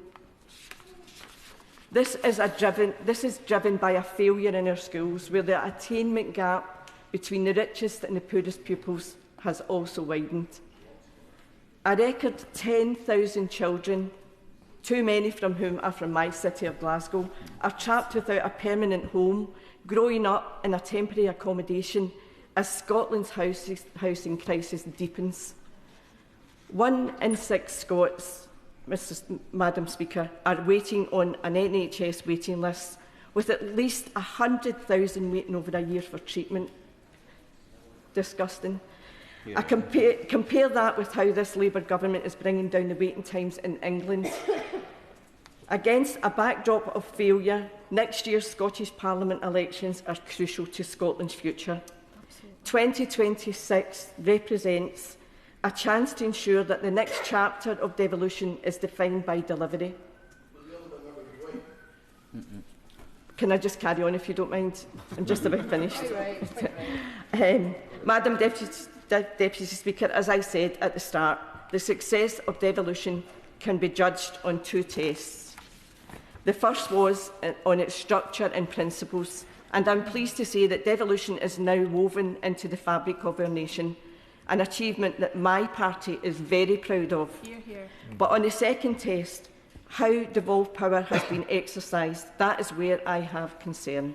And that's why I'm convinced that the only way to protect and enhance devolved power is for that power to be exercised by a Scottish Labour government of vision and drive. Madam Deputy Speaker, the promise of devolution is a promise of a better Scotland, and I hope that this is what the people will vote for next May. Thank you. Chris Murray. Thank you, Madam Deputy Speaker, and I congratulate the member for Caithness, Sutherland and Easter Ross on supporting this important debate on the 25th anniversary of devolution. My constituency in Edinburgh East and Musselburgh is home to many of Scotland's jewels.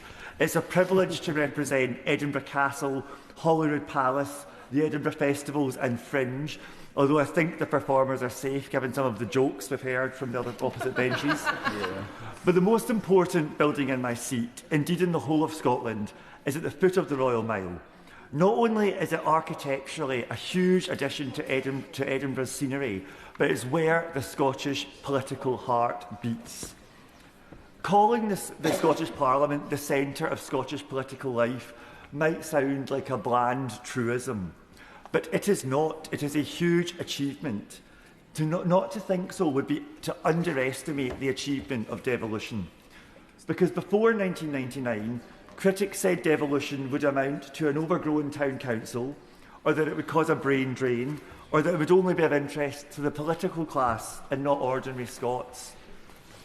I am of the devolution generation. For as long as I can remember, devolution has simply existed. That devolution generation is now reluctantly facing middle age. But for us, it has become a fact of life.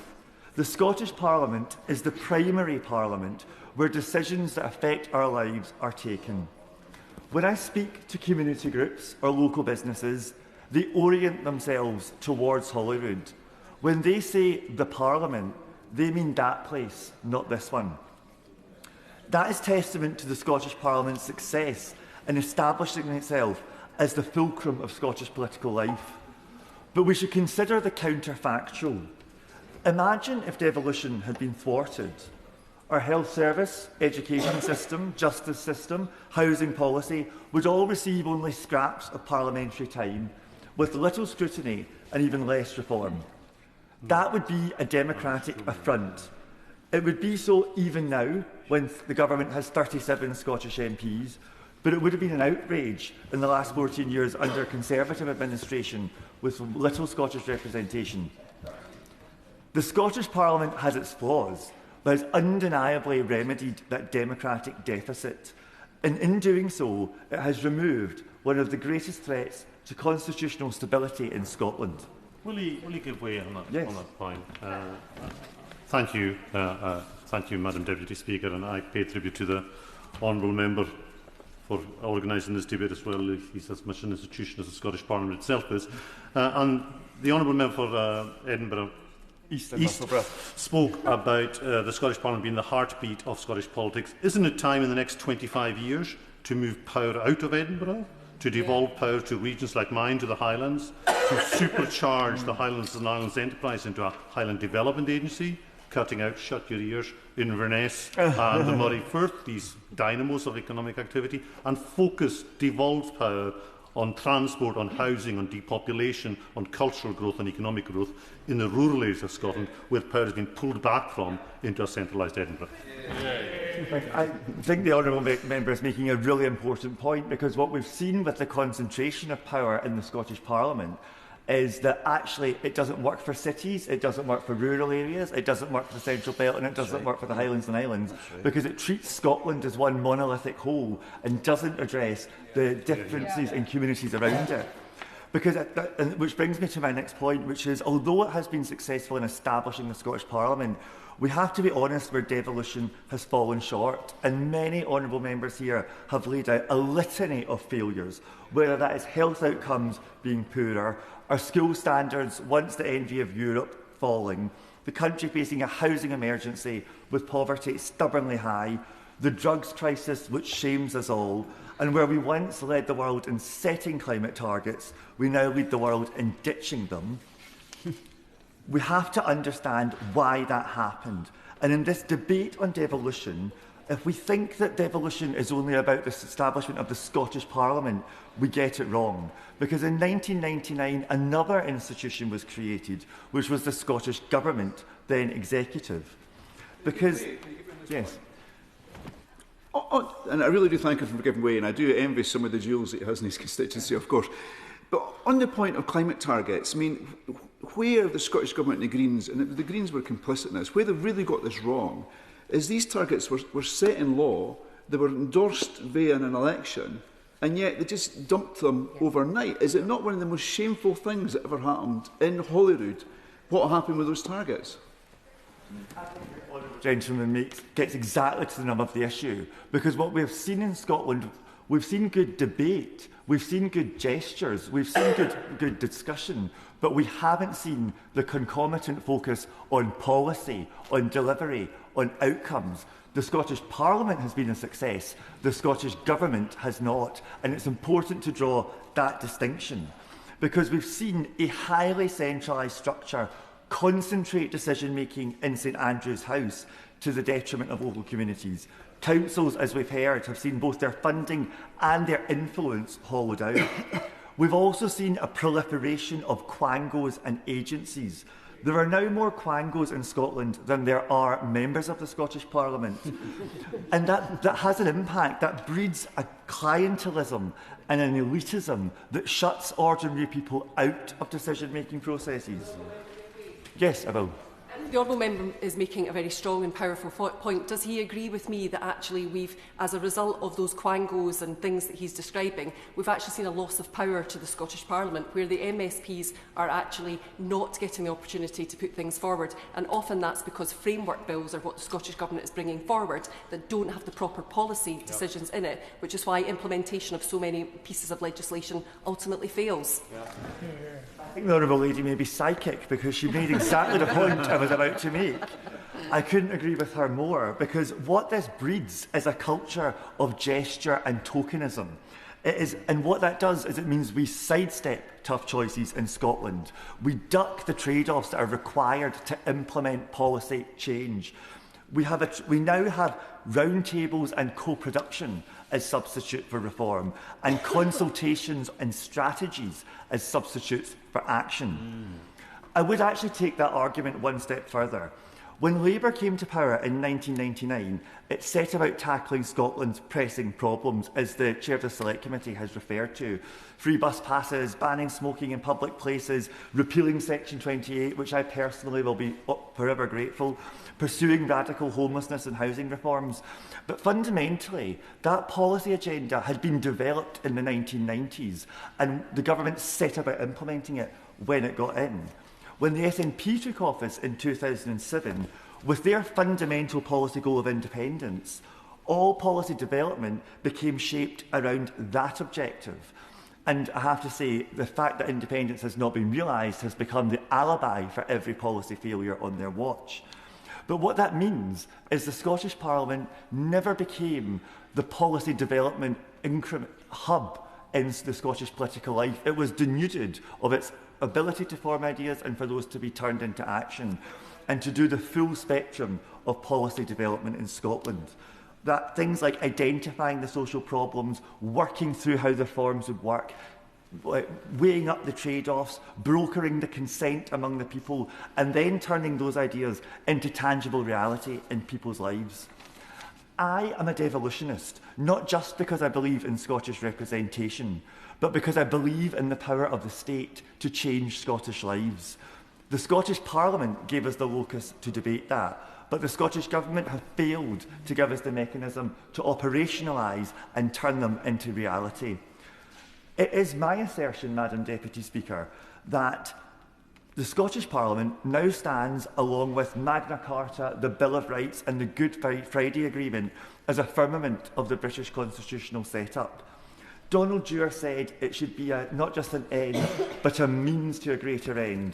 We have the means now, but it is lamentable we have not used them to achieve those ends.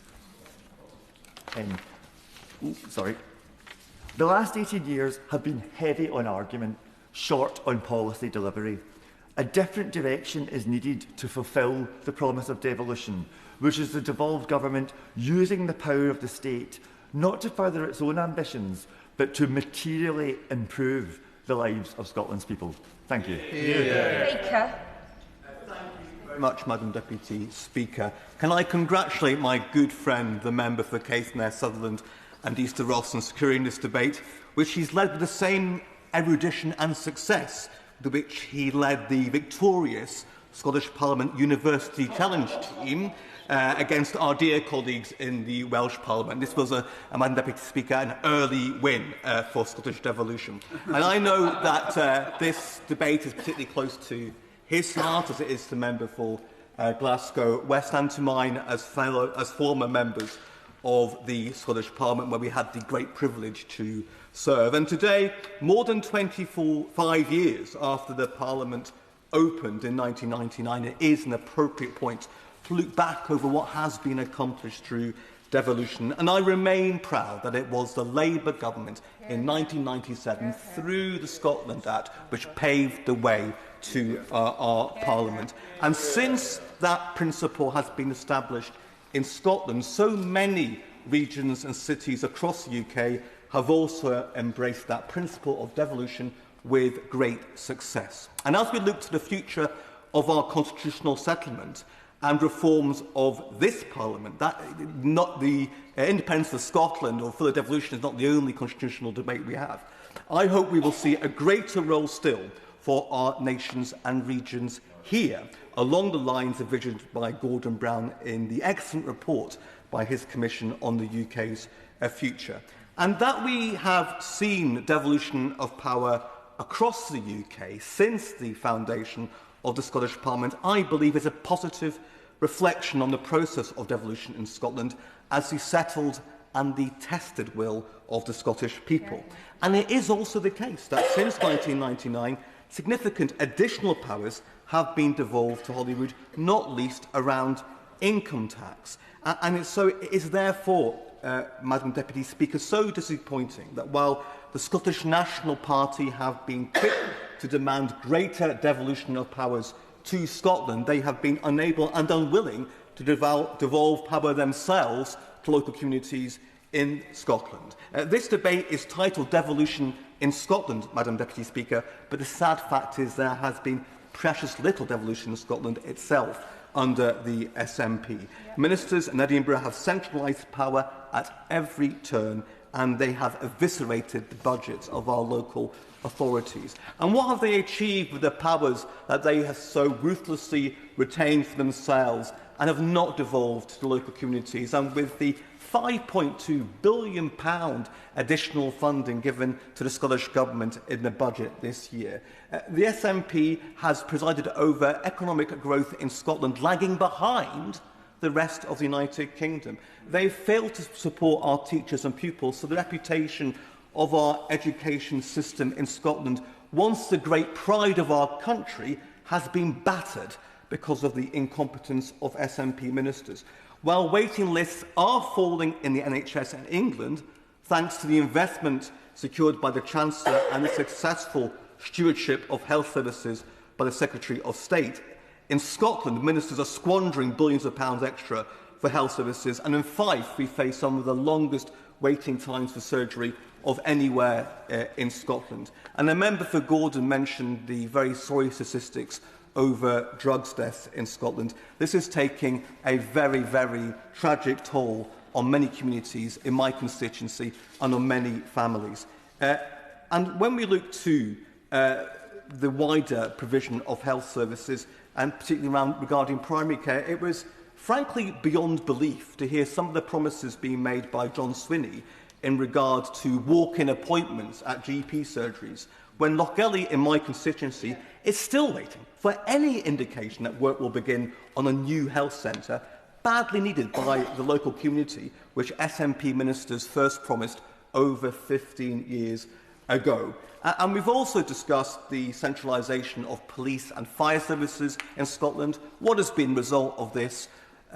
Police numbers being cut in the face of rising concern over antisocial behaviour, certainly in my constituency. And in terms of fire and rescue, in Lochgelly we are now facing the removal of a fire engine, reduced number of firefighters, and also the removal of another appliance in either Glenrothes or Methil. So no wonder, in terms of the debate around devolution, the SNP only want to talk about independence when their record under devolution in government is so woeful. And what a contrast with what Labour ministers here are delivering for Scotland and what Scottish Labour offers next year. Not a tired government out of ideas, but but a government which will fix our NHS, restore our schools, close the opportunity gap, grow our economy and bring back community policing for safer communities, ensuring record funding in public services in Scotland isn't wasted, but actually results in the improvements people expect, need and deserve. It's Labour ministers who are actually devolving power on decision-making, ensuring communities have a real say in what will make a difference for them, with 2 Pride of Places schemes in Fife bringing £40 million investment in those communities where it will be most needed. And in his famous address at the opening of the Scottish Parliament, Donald Dewar spoke of the shouts of the welder in the din of the Clyde shipyard, and it's this government which has secured the future of 2,000 jobs at the Clyde with a £10 billion deal with Norway for new frigates. And in my own constituency, the Methil Yard was saved from bankruptcy by the actions of this government, as ministers succeeded in ensuring the yard was purchased by Navantia UK, along with Arnish in the constituency of my honourable friend, the member for Western Isles, saving a Methil of jobs of 200 skilled workers and apprentices so the yard can look to a bright future. Will I give you on that point? I will give way to my honourable friend. Madam Deputy Speaker, I do fear my colleague has been far too modest. I think he played a key role in saving those jobs. I can remember just after elected, he was fraught and worried in pacing these corridors, and so I do want to pay tribute to all his work on that. I'm very grateful to those kind words from my honourable friend. I am renowned for my modesty, as he knows, and I think equally modest as a member for the Western Isles and Labour ministers who did so much to work on these key issues for our local community. I believe Scotland has the chance now to look to a bright future in May by electing a new government which actually wants devolution to work, with Anas Sarwar as our First Minister, replacing a tired Scottish Government run out of ideas with new leadership, which has already shown it is ambitious for Scotland and ready to deliver on the promise of devolution. Modesty and politicians, not 2 words you often hear in the same sentence. Brian Leishman, and I hope your coffee's better. Thank you, Madam Deputy Speaker. I appreciate that. And thanks go to the Honourable Member for Caithness, Sutherland and Easter Ross. The intense animosity that the Thatcher and Major governments created saw the prospect of having more political power based in Scotland being highly attractive. But devolution has, so far at least, been a letdown, because the goal of being able to take meaningful decisions more locally has just not been realised. And that is pure political failure. Since devolution, local authorities' ability of being vehicles to drive meaningful improvements to communities has been reduced because of underfunding. Power has been concentrated to big government in Edinburgh. So, ironically, the SNP have ended up repeating Thatcher and Major by diluting the influence that local councillors have. Quite simply, communities need councils to be properly funded by the Scottish Government. Madam Deputy Speaker, deindustrialisation, insecure employment, low wages and child poverty were all features of life in Scotland back in 1999. And they still are. Because this year, Scotland lost our oil refining capacity. Hundreds of jobs gone. While Grangemouth has pockets of the worst poverty in the country when you look at statistics from the Scottish Index of Multiple Deprivations. And elsewhere, 25% of children in Clackmannanshire will go to bed tonight living in poverty. Imagine being born into poverty, existing, not living, existing in poverty, unable to escape poverty. That's the reality of life for millions of Scots today. And what also negatively impacts the life chances and social mobility possibilities of working class communities like mine is the collapse of the Scottish further education sector under this SNP government. Something other members have mentioned. Flat cash settlements. Funding for colleges has been reduced by 20% over the last 5 years. The principal of Forth Valley College says that if funding doesn't change, then Alloa will close in 2026, Stirling will close in 2027, and more than likely Falkirk will close in 2028. Colleges are on the brink. Living standards and life chances are plummeting in Scotland. The SNP have been in charge for nearly 2 decades. This is on them. And if any nationalist dares say, what about Wales, or the statistics are worse in England, then they are showing themselves up. Because to use someone else's poverty and hardship as some sort of perverse justification for the abject governance they have had in Holyrood, then they are showing themselves up as not being these bastions of socialism that they say they are. Because socialists, let me tell you, they know that poverty is a political failure when it impacts any or every community. The report card for the Scottish Parliament says that it must do better. But let's be honest. The fact councils are underfunded and colleges are in crisis is ultimately not the failures of devolution. These failures are down to the people in charge, this SNP government. For the sake of devolution and for the sake of Scotland, we need a change next May. Bank. Madam Deputy Speaker, I welcome the member for Caithness, Sutherland and Easter Ross for bringing forward this debate, and as my honourable friend from Kirkcaldy and Cowdenbeath pointed out earlier, I am a member of the devolution generation, and as my honourable friend from Edinburgh East and Musselburgh pointed out, some of us in the devolution generation are still in our 20s. And to the best of our knowledge, as the first of Scotland's national elected representatives, as the first of Scotland's national elected representatives to be born after the creation of the Scottish Parliament, these reflections on the successes and failures of devolution in the last 25 years are critical to the devolution generation. The current constitutional settlement may still be under debate in some corners, but I hope one thing unites us across this House in support for a Scottish Parliament democratically elected by the people of Scotland. The eternal words of the Scotland Act 1998 saying there shall be a Scottish Parliament echo proudly, not just as the long-won prize of the campaigning of politicians from this place and across Scotland, but as a definitive, decisive decision by the Scottish people that there will be an institution governing many of our priorities directly representative of the Scottish people. The existence of a Scottish Parliament has a far greater mandate than any individual politician or government ever has or will have. 80% of voters in Falkirk backed devolution in 1997. The first Scottish Parliament returned both Cathy Peaty and Dennis Canavan as Falkirk's 2 constituency MSPs for the Falkirk area, both people who have made an immense contribution to our public life, and devolution brought with it an electoral system which permitted, if not a perfect, but a far preferable representative voting system. However, being a proud devolutionist, we cannot get caught in the trap of nostalgia or defence of the status quo. It is a reminder that Scotland's parliaments and 2 governments must always do better in the interest of the Scottish people, not just as a core purpose, but especially now as an essential antidote to the enemies of democracy. I find that the perception of my generation and those who have only ever known devolution, who have not known a world before the Scottish Parliament, is at a critical juncture. One of the most remarkable conversations I had was recently with a group of young carers in my constituency. They were buzzing with remarkable ideas and suggestions and clear, pragmatic ideas about how their community can be improved. Support for carers, yes, but also more accessible high streets, safety for women and girls, public transport, all things within the core competency of their local council or the Scottish Parliament.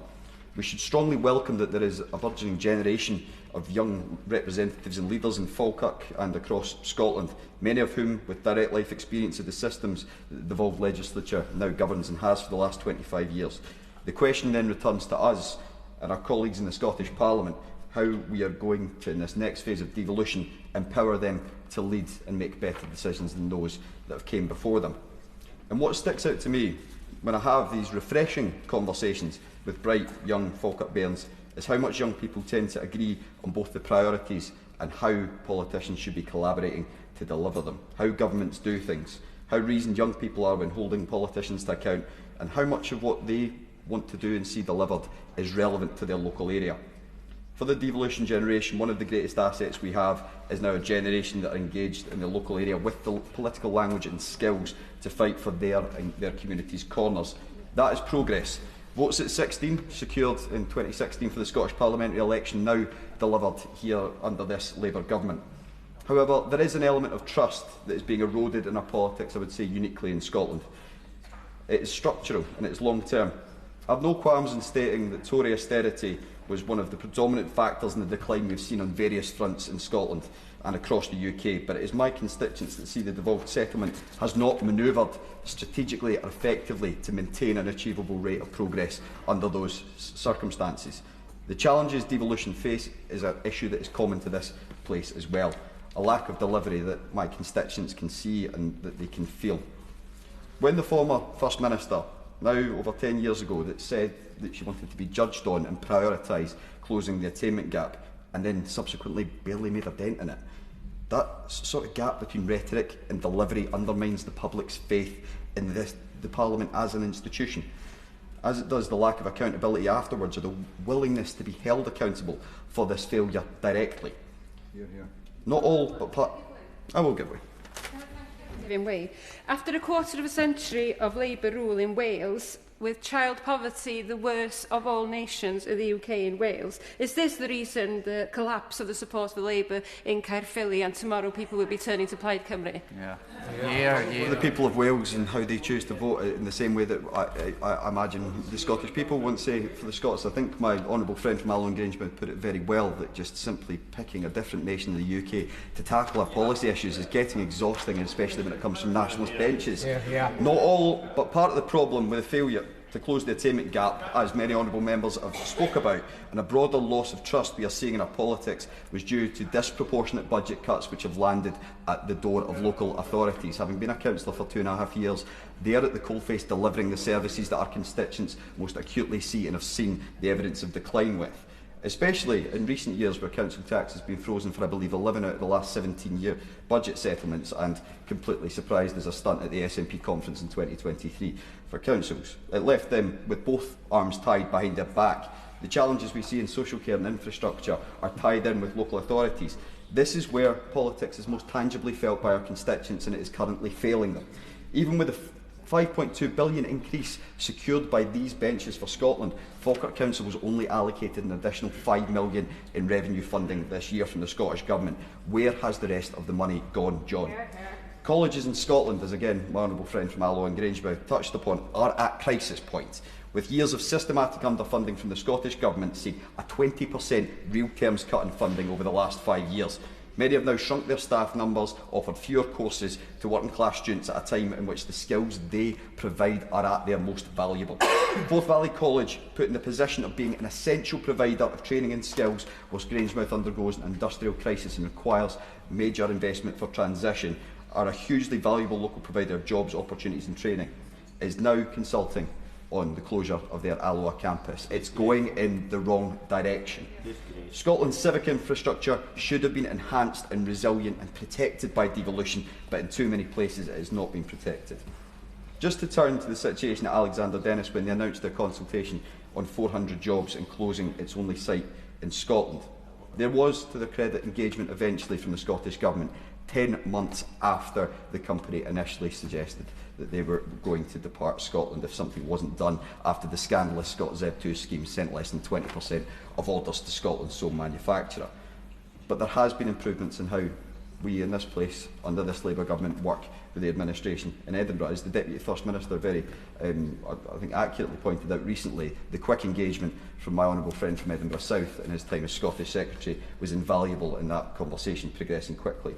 But the truth is, when this sort of crisis arrives in one of our industrial assets, something we should all intrinsically value, a bus manufacturer which has existed long before the inception of the Scottish Parliament and long before any of us were around, should have taken action much earlier at a strategic level, designing procurement through the powers the Scottish Parliament do have to retain a pipeline of orders funded by taxpayer money for buses built in Scotland, not those built in China. I will give way. Honourable friend for giving me on that point. He's setting out really eloquently a whole host of policy challenges that we face in Scotland, whether it's industrial strategy, opportunities for the young, provision of further education. Does he agree with me that when the Government of Scotland says the answer to every single one of these is independence, that shuts down any thinking on what you actually need to do to tackle those challenges and denude Scotland of the ability to think through how we deal with the real issues that we face in our communities. I agree with my honourable friend, but I also think it undermines the message. In Section 1 of the Scotland Act 1998, there shall be a Scottish Parliament with the powers to fix these policy challenges. It's the reason we're proud devolutionists in this place. We want a Scottish Parliament that can address the issues under its competency. And it does shut down debate. It shuts down the idea that there is something better that we can achieve in all of our constituents' interests. As I said on Alexander Dennis, we should never have been in a position where a company warned about the loss of critical and necessary industry in Scotland, especially as we seek to achieve our net zero goals. And it took over a year for decisive action to be taken to prevent it, even though I do welcome it. A devolved government with a serious interest in standing up for Scotland beyond it being a slogan would not and should not have let it get to that point.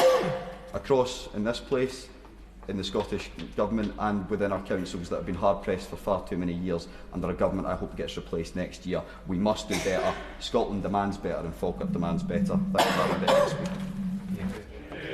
Joanna Baxter.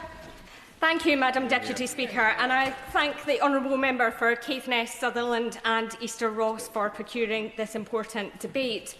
The last Labour government had many remarkable achievements. Sure Start, the National Minimum Wage, the Human Rights Act, but right up there, amongst our proudest, was delivering devolution to Scotland. Our vision, rooted in the belief that communities are best placed to make local decisions that shape their lives. And I know it might age me somewhat, Madam Deputy Speaker, but I was proud to be active in the campaign for the establishment of the Scottish Parliament. I was proud to campaign for a Scottish Parliament that had tax-varying powers, and I've still got my Yes Yes T-shirt to prove it. We've seen the success of devolution in London, Manchester, Liverpool, with better transport, more house building, more investment in grassroots sports. When power is put in the hands of those who know their communities best, devolution delivers. But I fear that in Scotland, the obsession of the SNP government in Holyrood with seeking to rerun referendum after referendum has paralysed government north of the border. Their endless fixation on independence has come at the expense of delivery. They promised more homes but built a housing crisis. They pledged to strengthen our NHS but put party politics over patients. And instead of serving Scotland, they've sunk to sleaze and scandal. And councils across our country are on their knees over funding cuts year after year. Local government funding in Scotland over the last 18 years has fallen 42%, less than it would have had it kept up with inflation. In a summer interview promoting her catalogue of career failures, Nicola Sturgeon admitted she might leave Scotland for a wee while. The great champion for independence now fleeing the wreck her party has created. While London, Manchester and Liverpool reap the rewards of devolution done properly, Scotland for the last 18 years has been left with a government more interested in constitutional games than the real business of governing. And whilst that might be a game to some of those opposite, the consequences for my constituents are very real. And I'll speak to one example. So whilst the Scottish Government has been handed the largest funding settlement in the history of devolution by this Labour government, in my constituency of Paisley and Renfrewshire South, the SNP-run Health and Social Care Partnership is swinging the axe on vital frontline services to plug a £19 million black hole in their budget that they themselves created. Right now, the SNP-run Health and Social Care Partnership in Paisley and Renfrewshire South are holding voluntary severance talks across the partnership, cutting jobs, gutting services and hollowing out the services which have already been stripped to the bone. Users of the Disability Resource Centre, which is a lifeline for people living with physical disabilities, many of whom reside in my constituency, now face a review of their fees and transport costs backdated to April. And that potentially means bills of more than £1,000 hitting the doorsteps of some of the most vulnerable people in our community, driving them out the back door and slamming it shut on the vital services that they rely on across Renfrewshire. Madam Deputy Speaker, last year the SNP locally were humiliated into a U-turn on a proposed merger of the Mirren and Milldale Day Centre after brave campaigners stood up to say no to cuts to the vital services their families rely on. Yet last month the SNP locally dragged back the same cruel proposal, putting the same families through the same anguish all over again. It's cynical, it's calculated, and it's downright cruel. And don't just take my word for it. The word of Linda Murray, member of the Renfrewshire Learning Disability Carers Group, who said last month, "We knew it wasn't a done deal last year. We basically got a stay of execution. We're tired, we're exhausted. It took a lot out of all of us, and we expected to at least get a couple of years' grace." Madam Deputy Speaker, we've seen all of this before. Just like their endless independence obsession, the SNP ignore the will of the people, grind our communities down until exhaustion delivers them the outcome they demand. But that is not democracy. It is harassment of vulnerable families. And the result, the most vulnerable people in my community robbed of the care that they rely on. That is not just a failure of leadership, it is a disgrace. The SNP lead for the local Integrated Joint Board said the IJB's financial challenges have been well documented. And I rarely say this, Madam Deputy Speaker of the SNP, but I happen to agree with her. Those financial challenges have been well documented, so why haven't the local SNP representatives challenged their own government in Holyrood to get them the money that they rely on, especially when they've been given such a generous financial settlement from this Labour government? In truth, it has been 18 wasted years, years of scandal, years of sleaze, years of division, whilst schools in my communities have been subject to decline, our hospitals struggling and our services face collapse. This is not about money because they have the money. This is not about powers because they have the powers. This is about excuses, and for the SNP government in Holyrood, they have no excuses left. Scotland deserves better, our NHS deserves better, our local people deserve better, and next year the people of Scotland, Madam Deputy Speaker, can choose a new and fresh direction with a Scottish Labour government led by Anaf Sarwar. Thank you, Madam Deputy Speaker, and I thank the member opposite for securing the debate and for his thoughtful and reflective speech in opening it. Although the Scottish Parliament may be a place of hotly debated politics, the importance of Scottish devolution is unquestionable. It is right to refer to devolution and the Scottish Parliament as the settled will of the Scottish people. As predicted, it has become a cornerstone for Scottish democracy in the UK. But closing the political and social gap between the decision-makers and the people those decisions impact cannot and should not stop at devolution from London to Edinburgh, from this place to Holyrood. In recent years, we've seen the benefits of further devolving power and funding to city regions across the UK, with the ability at local level to create and tailor policies to better serve communities. In Scotland, however, devolution appears to have stalled at Holyrood. In recent years, the SNP has followed the principle of devolution for me and not for thee. There seems to have been little appetite from the Scottish Government to pass power and more funding to the Glasgow City region and other communities across Scotland. Devolution has effectively stalled. This is even though further devolution is the logical continuation of the principles of power sharing, representation and accountability that were pivotal in the creation of the Scottish Parliament in the first place. Such a continuation of devolution is so important for the Glasgow metropolitan region. There's a city region with a well-developed and established collaboration system. This includes the City Deal, one of the largest in the UK, the UK Government Shared Prosperity Fund and the City Region Innovation Accelerator, just to name a few. These investments have already delivered jobs and major regeneration for areas across the Glasgow City region. Proof that the Glasgow region can handle more responsibility, while also creating a case for more necessary accountability and governance. The Glasgow City region is now at a point where the Scottish Government needs to look at, with the Glasgow City region, at a range of policy areas and levers. Powers over, for example, transport, housing, skills, economic development, public service reform, to devolve those appropriate powers to allow the Glasgow City region to tailor its policies to the needs of our communities. For our communities, this could mean better buses that turn up on time, people no longer on housing waiting lists for years and years, and more opportunities for neglected communities. The devolution of powers and responsibilities must be based on strategic aims, providing the processes to deliver the policies to achieve those aims. And those processes must be accountable and transparent with robust governance.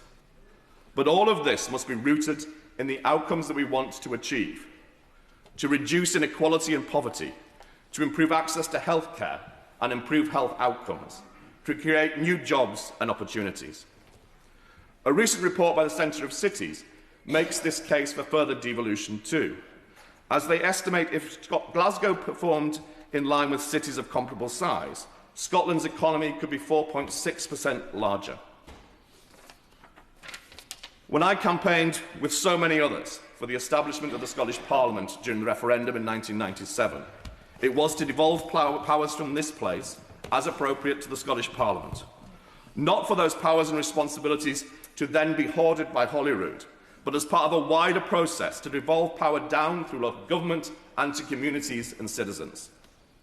During next year's Scottish election, the Scottish people again have an opportunity to revitalise devolution by electing a Scottish Labour government and an Asawa as First Minister, committed to the principle of devolution, to deliver on the priorities of the Scottish people instead of further constitutional posturing.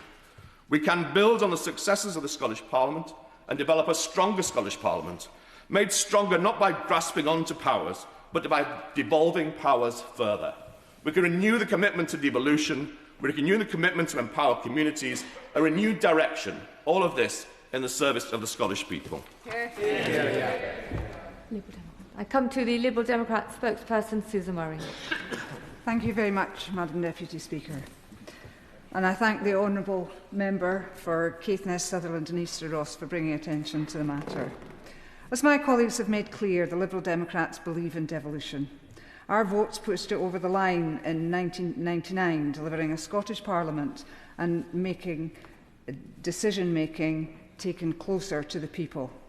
And we remain proud of that achievement, and we want that devolution to extend to councils and to communities. Yet the sad reality is that the opportunity presented to Scotland by devolution has been squandered. Years of financial mismanagement, failed education reforms and endless NHS recovery plans have let Scots down. After nearly 2 decades in office, the SNP have proved every bit as adept at failing the people of Scotland as they have accused the Conservatives of being. We've watched the SNP divert £500 million from green energy initiatives simply to plug budget gaps. We've seen mismanagement squander another £500 million on ferries originally promised for less than £100 million. And worryingly, we've seen the party's own finances called into question. Clearly, Conservative curtains and cupboards are no-go, but the SNP motorhomes are all right. Despite these failures and the clear rejection of independence, the SNP continue to demand referenda. In 2014, the time was right, and the people of Scotland said no. In 2016, the time was right again, and the courts rejected it. Now, in 2025, they repeat the same mantra. A vote once described as once in a generation has become once in a parliament. Instead of working for the Scottish people, they flog the same tired cause. The Liberal Democrats offer a different vision, a fair deal for Scotland within a strong federal United Kingdom. We want decisions taken as close to communities as possible, empowering local communities to shape their future. But cooperation at the federal level is vital to tackle the challenges we face as a nation. This is why Liberal Democrats want to see a joint Council of the Nations driving innovation and coordinated action to tackle the climate emergency. We want to secure agreement through the common frameworks and a fair dispute resolution process so that differences between administrations are resolved maturely, not through endless political games. And we want stronger joint ministerial work on issues like the industrial strategy, ensuring every nation's voice is heard in shaping our economy. This kind of cooperation delivers results, drawing on the strengths of all four nations, not tearing them apart and playing politics with people's futures. Scotland deserves better than the uncertainty it has experienced. It deserves cooperation, certainty, and a government that listens. And I look forward to the Scottish elections next year, with more Liberal Democrat MSPs entering the Scottish Parliament, to work hard in the interest of Scottish people of all ages. Thank you. I call the Shadow Minister, Andrew Bowie. Thank you very much, Madam Deputy Speaker. Can I start by congratulating the Honourable Member for Caithness, Sutherland, Lisa Ross for securing, at the second attempt, this debate this afternoon. As a signatory of the Claim of Right and the founder member of the Scottish Parliament, I know how important devolution in Scotland is to him, and I know that he wants to see it work better for the people of Scotland. I remember the day the Scottish Parliament was reconvened, in the words of Winnie Ewing. I was not quite as young as some of the contributors here today, but I was still at primary school. And it was a seminal moment. I'm one of those generation of Scots who can't really remember a time before there being a Scottish Parliament. As somebody who has actually worked in the Scottish Parliament, it is a place of which I have great fondness.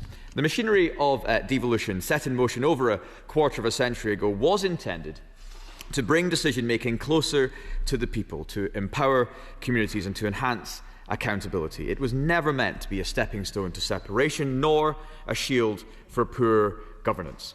When we assess devolution, we must consider whether it has indeed brought power closer to communities, whether it fosters accountability, and whether it delivers essential services for Scots and indeed across Scotland to a high standard. Madam Deputy Speaker, under the Scottish Nationalists, the system is not delivering for Scotland.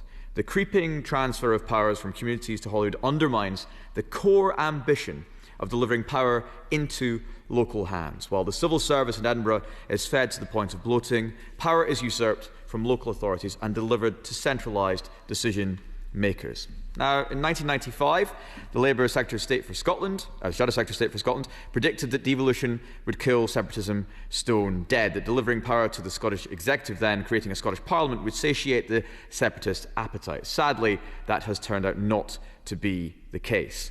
In 2015, in the wake of the failed bid for independence, the Smith Review was commissioned to set out provisions for greater devolution. And from that experiment, we now know it matters not how much is given.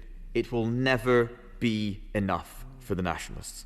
The Nationalists in Scotland bray out for more, whilst delivering less and less and less. So today I implore the Minister, the Secretary of State and this Government to be brave and stand firm in support of our United Kingdom and to move away from the devolve and forget mentality.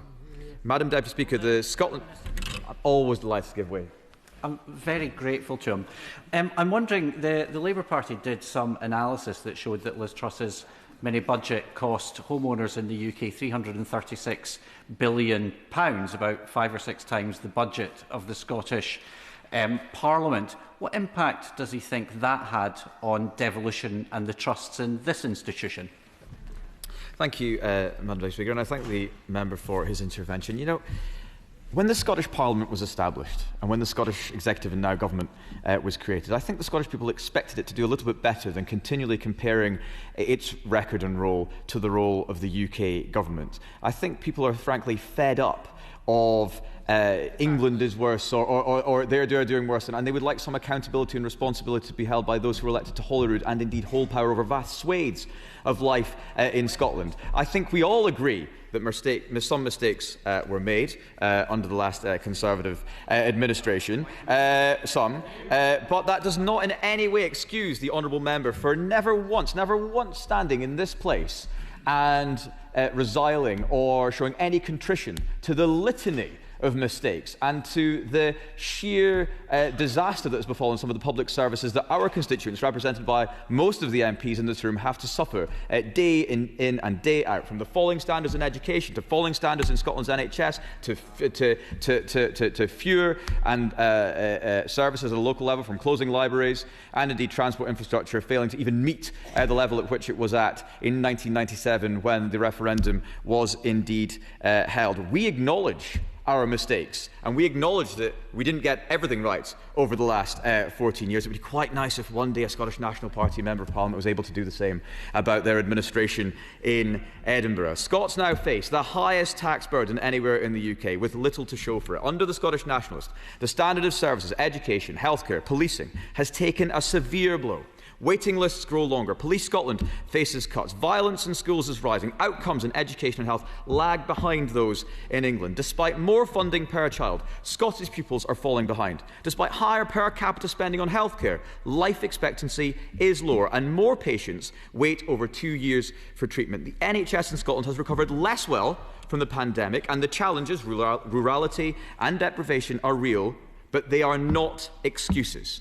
Under the Scottish Nationalists, Scots pay more and get less. Now, let us be absolutely clear. Devolution is not the problem. The problem is the party in power in Edinburgh, a party that clamours for more powers, more control and more devolution, and yet fails to deliver on the powers it already holds, a party that centralises, duplicates and bloats the civil service in Edinburgh whilst outcomes deteriorate. Just last week, we heard the broken record of SNP regurgitate plans to tear apart our United Kingdom, including reports of £10,000 of taxpayers' money spent on a pro-independence propaganda campaign.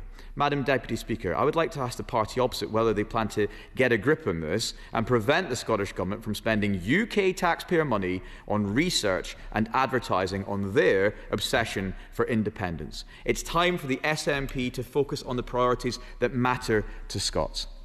Madam Deputy Speaker, devolution of greater powers over welfare were implemented through the Scotland Act in 2016. Yet here we are, nearly a decade later, still seeing statutory instruments coming through Westminster to tidy up the unfinished business of devolved welfare responsibilities. The duplication, the inefficiency, the inefficacy is staggering, and that is only the beginning. The failures of the Scottish Government under the Nationalists are not a foreign concern. One of the problems that has resulted from devolution is the fact that Scottish issues, Welsh issues and a majority of Northern Irish issues fail to be debated on the floor of this House. School performance crashing down the international tables, rising antisocial behaviour, falling police numbers. These are not just Scottish issues. They are issues for all of us in this United Kingdom. So we on this side will no longer accept a devolve and forget mentality. It has allowed the Scottish Government to evade scrutiny and accountability for far too long.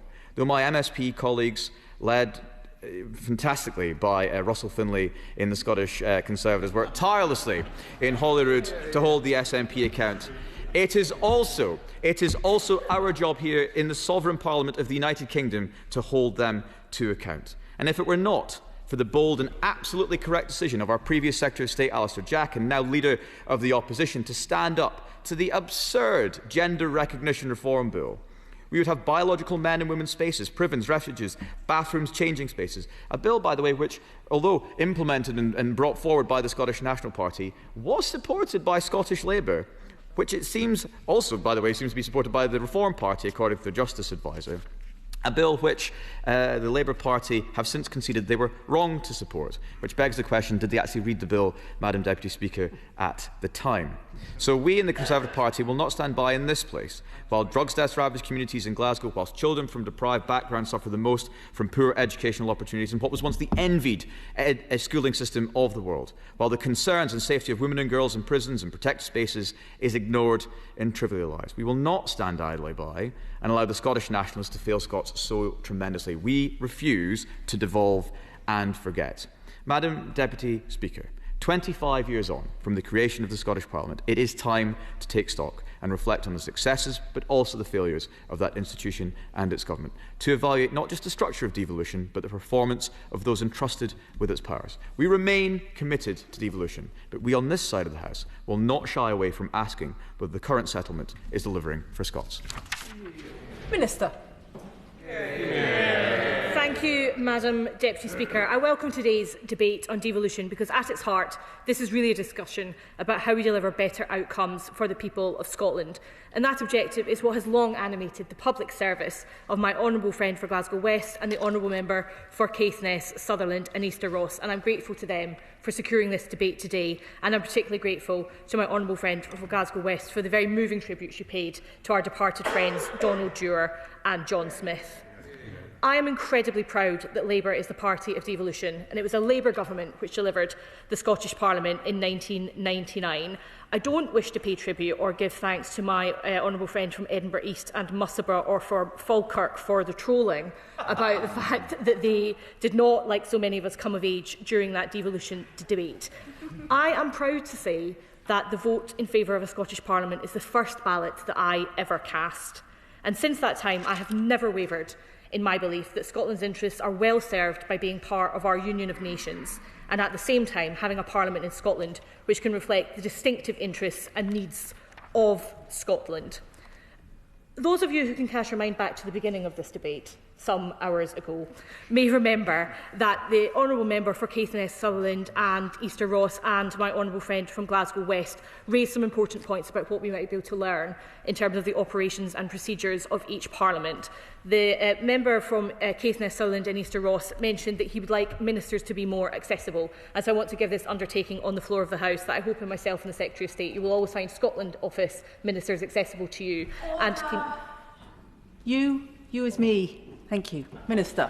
Apologies, Madam Deputy Speaker. I hope members across this House will always find us accessible to them and willing to make the case of your constituents to members across government.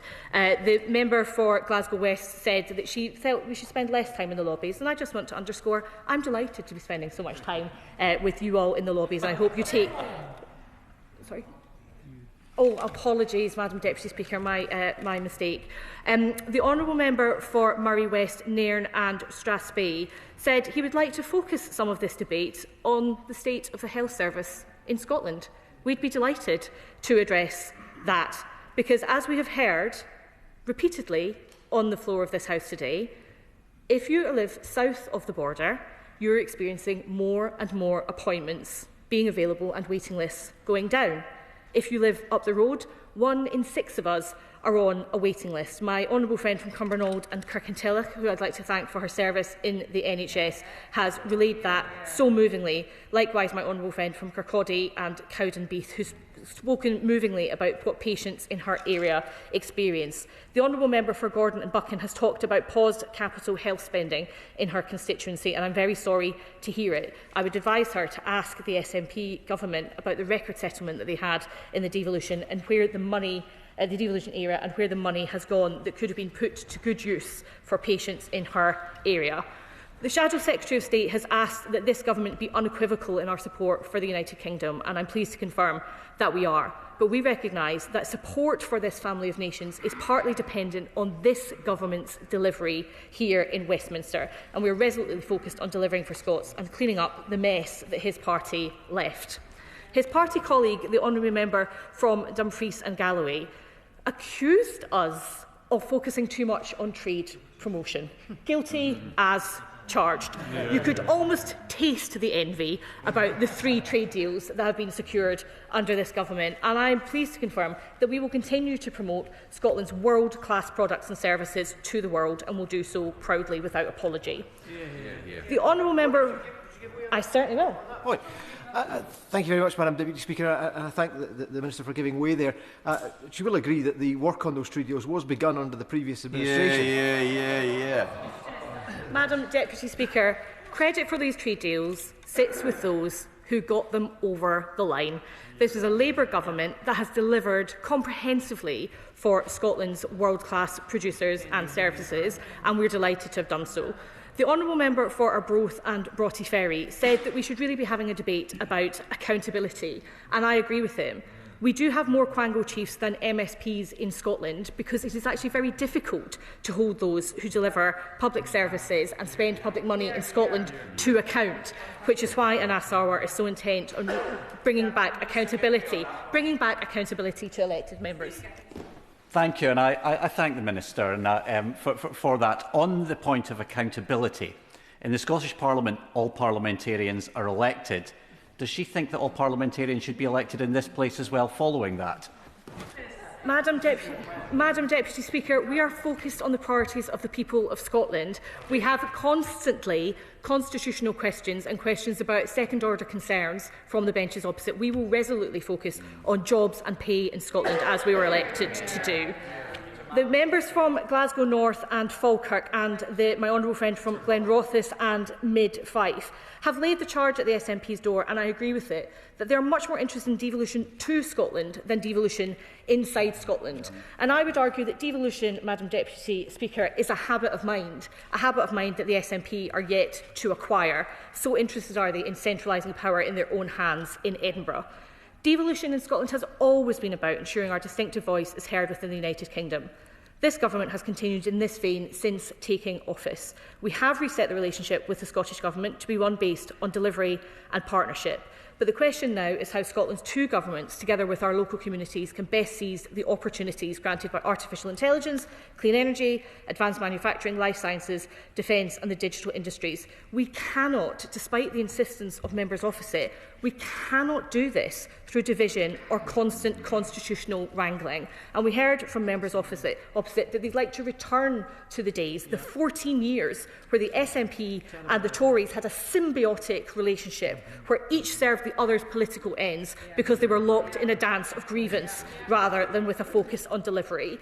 Our approach as a Labour government is different. We say we may not agree on everything between different levels of government, but we can and must agree on more, and we can and must agree on enough to make a difference to the people that we serve. And already we have seen results from having a Labour government with Scots at its beating heart. The biggest upgrade to workers' rights in a generation, with a pay rise for 200,000 of the lowest paid Scots. A new industrial strategy to ensure Scotland takes advantage of the jobs of the future. GB Energy, with investment to drive the clean energy revolution. Up to 60,000 clean energy jobs in Scotland by 2030, a 40,000 increase from 2023. £200 million secured for the industrial future of Grangemouth. A historic Norway deal worth £10 billion to supply Norway with Type 26 frigates. A trade deal with India set to grow the Scottish economy by £190 million a year, the highest settlement for the Scottish Government in the devolution era, and a £292 million Pride in Place investment to regenerate Scottish communities. This is what delivery looks like. Let's contrast it, however, with the record of the SNP, so poignantly pointed out by my honourable friend from Paisley and Renfrewshire South and the honourable member for Mid-Dumbartonshire. There is much to be proud of, but we are under no illusion on this side of the House. Scotland's economy has underperformed, and it's particularly underperformed in the service of working people, as pointed out so eloquently by my honourable friend from Airdrie and Shotts and the honourable member from Alloa and Grangemouth. If Scotland's growth in the last decade had even matched the sluggish growth of the UK as a whole, our economy would be nearly £10 billion larger today. That's a decade of lost opportunity, a decade of lost jobs and lost potential. My honourable friend from Edinburgh South West has told us, and he's right, that we should differentiate what are failures of devolution from failures that sit squarely at the SNP's door. We need a new approach, one that involves Scotland's cities and regions and local government. But the SNP's desire for highly centralised power instead of responsive and active local government in Scotland has led to the accountability crisis we've already discussed. And the honourable friend from Stirling and my honourable friend from Glasgow North East has done a fantastic job of explaining the role and desires of local government. Please. Thank you, Madam Deputy Speaker, and I thank my honourable friend for taking my intervention. And it's very interesting to hear her outline so succinctly how Scotland could be better served if UK Labour government's policies were perhaps copied elsewhere. However, I believe that symbols can sometimes be very important. And does she agree with me that the fact that there are actually more Labour Scottish ministers sitting on the front bench than there are SNP members attending this debate says a lot about people's priorities and the priorities of this government compared to that party. I couldn't agree with my honourable friend more, Madam Deputy Speaker. At the last election, we promised to maximise Scotland's influence, and this is what that looks like. The calls we have heard from leaders across Scotland are clear.